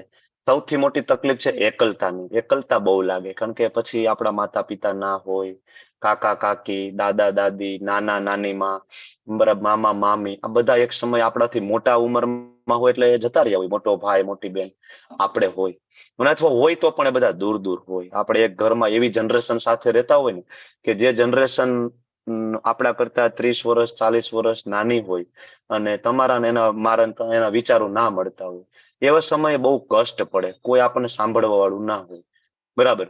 તો ગટપણમાં બહુ મુશ્કેલી છે, દુઃખની અંદર બહુ, બીમારીમાં બહુ મુશ્કેલી છે. આવા સમયે જો કોઈ 3 ગુણોથી પરે હોય ને તો એને ખબર પડી જાય કે ભાઈ આ ઠીક છે બધું, કર્મ મુજબ તો મને આ શરીર મળ્યું અને વૃદ્ધ તો થવાનું જ છે, એમાં તો કોઈ છૂટકો નથી. પણ એ કૃષ્ણ ભાવનામૃતમાં હોય ને તો એનું મન વિચલિત ના હોય, એની પાસે સમય ન હોય, એ માળા કરતા હોય, ભોગ લગાડતા હોય, બરાબર. એના દુનિયાવી માથાકૂટ સાથે લેવા દેવાનું હોય. સાસ બહુના જે પ્રસંગો ચાલે, મોટા ભાગે બધી દખલગીરીઓ બરાબર થાય, કારણ કે માણસ છે ને મોહ ના છોડી શકે. ધારો કે સાસુ છે એક દિવસ વહુ બનીને આવ્યા હોય, વહુ બનીને, તો એના હાથમાં બધો કંટ્રોલ હોય, તો એવું ઈચ્છે નહીં કે એની વહુના હાથમાં પણ એ કંટ્રોલ આવે, બરાબર. તો એ 50 વર્ષ થાય, 60 વર્ષ થાય તો પણ એના હાથમાંથી એ કંટ્રોલ છોડી ના શકે મોહના કારણે, અને એના કારણે શું થાય, કંકાસ ચાલુ થાય. પણ ધારો કે કોઈ ભક્ત હોય ને તો એને ખબર પડી જાય ભાઈ હવે આ જગત અરે મારે ખરેખર કાંઈ લેવા દેવા નથી, આ ઘર સંપત્તિ બાળકો વોટ એવર, એક દિવસ આ બધું છોડીને મારે જવું છે, તો મારે એવી વ્યવસ્થા કરવી જોઈએ ને કે મારા બીજી વાર આ મગજ મારી જ ના જોઈએ, બરાબર. તો આયા રે ત્યારે એ સુખપૂર્વક રે, બરાબર. કોઈ એકલતાનો અનુભવ નહીં, કાંઈ નહીં, એકદમ મંદિરે જાય, કીર્તન કરે, પ્રસાદ ખાય, નૃત્ય કરે, થાય તો ઘૂંટણ ના દુખતા હોય. તમે જોયા છે કેટલા બધા વૃદ્ધ વૈષ્ણવ હોય, એ પણ એકદમ તાલમાં આવીને સરસ નૃત્ય કરતા હોય, બધું ભૂલીને. બાકી તો મોઢું ચડાવીને એક ખૂણામાં બેઠા હોય ઘણા બધા વૃદ્ધો જોવો તમે, એકદમ ચીડિયો સ્વભાવ થઈ જાય, બોલાવ્યા ના થાય. આ જ જીવનમાં અમૃત ભોગવવું હોય તો કૃષ્ણ ભાવનામૃત ગ્રહણ કરવું જોઈએ. તો કયા કયા એવા ગુણો અને કયું એવું વર્તન કે આપણને એવું લાગે કે એ 3 ગુણોથી પરે થઈ ગયું છે? અર્જુન પણ પૂછે છે ભગવાન એવા કયા ગુણો અને કયા લક્ષણો એમાં જોવા મળે, એનું આચરણ કેવું હોય કે આપણને એવું લાગે કે એ વ્યક્તિ ગુણોને ઓળંગી ગયું. શું કામ અર્જુન પૂછે છે? કારણ કે કોઈ આવીને એમ કહી ના દે કે હું ગુણોથી પરે છું, જોઈ લો હું ગુણાતીત અવસ્થામાં છું. તો ભગવાને લક્ષણો આપ્યા કે જે મનુષ્ય પ્રકાશ આસક્તિ મોહ ઉપસ્થિત હોય એને ઘૃણાય ના કરે, ના હોય તો એની આકાંક્ષા ના કરે, ખોટો કઈ મોહ નહીં હોય એટલું ઠીક છે. ભૌતિક ગુણોની સર્વ પ્રતિક્રિયાઓ પ્રત્યે નિશ્ચલ રહે, કારણ કે એને ખબર છે કે કેવળ ગુણો ક્રિયાશીલ છે, આ બધું માયાદેવીનો ખેલ ચાલે છે, મારા પૂર્વ જન્મના આગલા જન્મના કર્મની આ બધી મગજમારી ચાલે છે, બરાબર. મારે આ વસ્તુ સાથે ખરેખર લેવા દેવા નથી, મારી જેટલી ફરજો છે એટલી મારે પૂરી કરવાની છે, બરાબર. બાકી હું તટસ્થ છું, હું તો કૃષ્ણનો ભક્ત છું, જીવેરે સ્વરૂપ હોય કૃષ્ણેર નિત્યદાસ, તટસ્થ છું. એટલે ગુણાતીત અવસ્થામાં રહેવાની કોશિશ કરે, પોતાની અંદર જે ભગવાન સ્થિત છે પરમાત્મા સ્વરૂપે, ત્યાં જ એને આનંદ પ્રાપ્ત થાય. એ સુખ અને દુઃખ બહાર શોધતો નથી, એને આનંદ અંદર જ પ્રાપ્ત થાય છે. માટીના ઢેફા હોય, પથ્થર હોય, સોનું, બધું એના માટે સમાન, બધું એના માટે સમાન, એને કઈ ફરક ના પડે, કારણ કે બધું કોનું? પરા અને અપરા કૃષ્ણને. તો બધું કોના સેવામાં લગાડવું? તો કે ભાઈ મારી પાસે જે કઈ છે બધું કૃષ્ણને સમર્પણ હું કરું. બધું મારી પાસે પથ્થરો હોય તો ભગવાનના મંદિર માટે હું ઇન્વેસ્ટ કરી દઉં પથ્થરો, મારી પાસે સોનું હોય તો ભગવાનને સુંદર મજાનો હાર બનાવીને આપું, બધું ભગવાન માટે. અનુકૂળ હોય પ્રતિકૂળ બધું સમાન. આપણે ના રહી શકીએ, આપણે અનુકૂળ હોય ત્યારે મજા હોય, જેવી પ્રતિકૂળ કન્ડિશન આવે માળા છૂટી જાય આપણી, બરાબર. સારા જોયા છે વિરલાઓને, પ્રતિકૂળ સંજોગો આવે ભગવાન ભૂલાઈ જાય છે. ધીર હોય, પ્રશંસા અને બદનામી, માન અને અપમાનમાં સમાન ભાવે રહેવું, આ તો હાઈએસ્ટ પોઝિશન થઈ ગઈ કે માન મળે તો ઠીક છે, ના મળે તો કોઈ કામ ના નથી. અને આજકાલ તો મોટા સાધુ સંતોને માન ના મળે, બરાબર, તો કથા કરવા પણ ના આવે. તમારે અનુભવ કરવો હોય તો અપોઇન્ટમેન્ટ લઈ જજો, બરાબર. મોટા કથાકારો છે, કથા કરતા હોય અને તમે કહેજો કે ભાઈ હું તો સાધારણ છું, ગરીબ છું, અમારી પાસે બહુ કઈ વ્યવસ્થા નથી, તમારું ભવ્યાતિ ભવ્ય વેલકમ કેવું થઈ શકે નહીં આવે. તમારે ઘણા બધા છે, મને અનુભવ થયેલા છે આ બધા. તો માન અને અપમાન, પોતે રોજે કથા વાંચતા હોય, બરાબર, રોજે શબ્દ વાંચતા હોય તો પણ એનામાં એ ગુણથી ઉપર વાળી પરિસ્થિતિ ના પ્રાપ્ત થઈ. શું કામ ના પ્રાપ્ત થઈ? તો કે એક તો મહત્વની વસ્તુ છે પરંપરા વગરનું જ્ઞાન તમે લ્યો અને વેચો, એમાં કોઈ મતલબ નથી. એ કથા સાંભળીને કોઈ ભક્ત પણ ના બને અને તમારામાં કોઈ સુધારો પણ ના આવે. શું કામ? તો કે ભગવાને કીધું એવમ પરંપરા પ્રાપ્તિ ઇમમ રાજર્ષયો વિદુ, માત્ર પરંપરા દ્વારા. અને બીજું હરિનામ જે છે, કલિયુગ કેવલ નામ આધારા. તમે ગમે એટલી કથા ને બધું કરો, પણ તમે સવારે બ્રાહ્મ મુહૂર્તમાં ઉઠીને તમે પોતે જયારે માળા નથી કરતા, નામ જપ નથી કરતા, તો પણ તમારામાં એ અવસ્થા નથી આવતી. તો તમને માનની કામના હોય અને અપમાનમાં તમે તરત પડી જાઓ. શત્રુ તથા મિત્ર પ્રતિ સમાન વ્યવહાર, સર્વ દુનિયાવી કાર્યનો પરિત્યાગ, અને આવો મનુષ્ય હોય તો ગુણોથી પરે સમજવો. એટલે ભગવાન કહે છે, મામચો યો અવ્યભિચારણે ભક્તિ યોગીને સેવતી. કેવી ભક્તિ મારી કરો? તો કે અવ્યભિચારેણ, ચૂક્યા વગર મારી અવિચળ ભક્તિ. અને આવું જો કોઈ કરે, કૃષ્ણની જો કોઈ અવિચળ ભક્તિ કરે, નરસિંહ મહેતાએ કરી, ધ્રુવ મહારાજ છે, પ્રહલાદ મહારાજ છે, મીરાબાઈ છે, શિલ પ્રભુપાદજી છે, સડ ગોસ્વામી આચાર્યો છે, આ બધાની ભક્તિ કેવી હતી? અવ્યભિચારેણ, બરાબર, અનન્ય, અવિકલ્પેન, આવી ભક્તિ એમને કરી. અને આવી ભક્તિ કરી તો એ તરત જ ભૌતિક પ્રકૃતિના ગુણોને ઓળંગી ગયા. શું કામ? તો કે ભાઈ ભૌતિક પ્રકૃતિના 3 ગુણો જે છે, માયાદેવી છે, એ કોના અંડરમાં છે? કૃષ્ણની અંડરમાં છે. બરાબર. તો કોઈ કૃષ્ણના શરણે જાય તો માયાદેવી એને હેરાન કરતા નથી, શાસ્ત્રમાં એનો ઉલ્લેખ છે. બરાબર.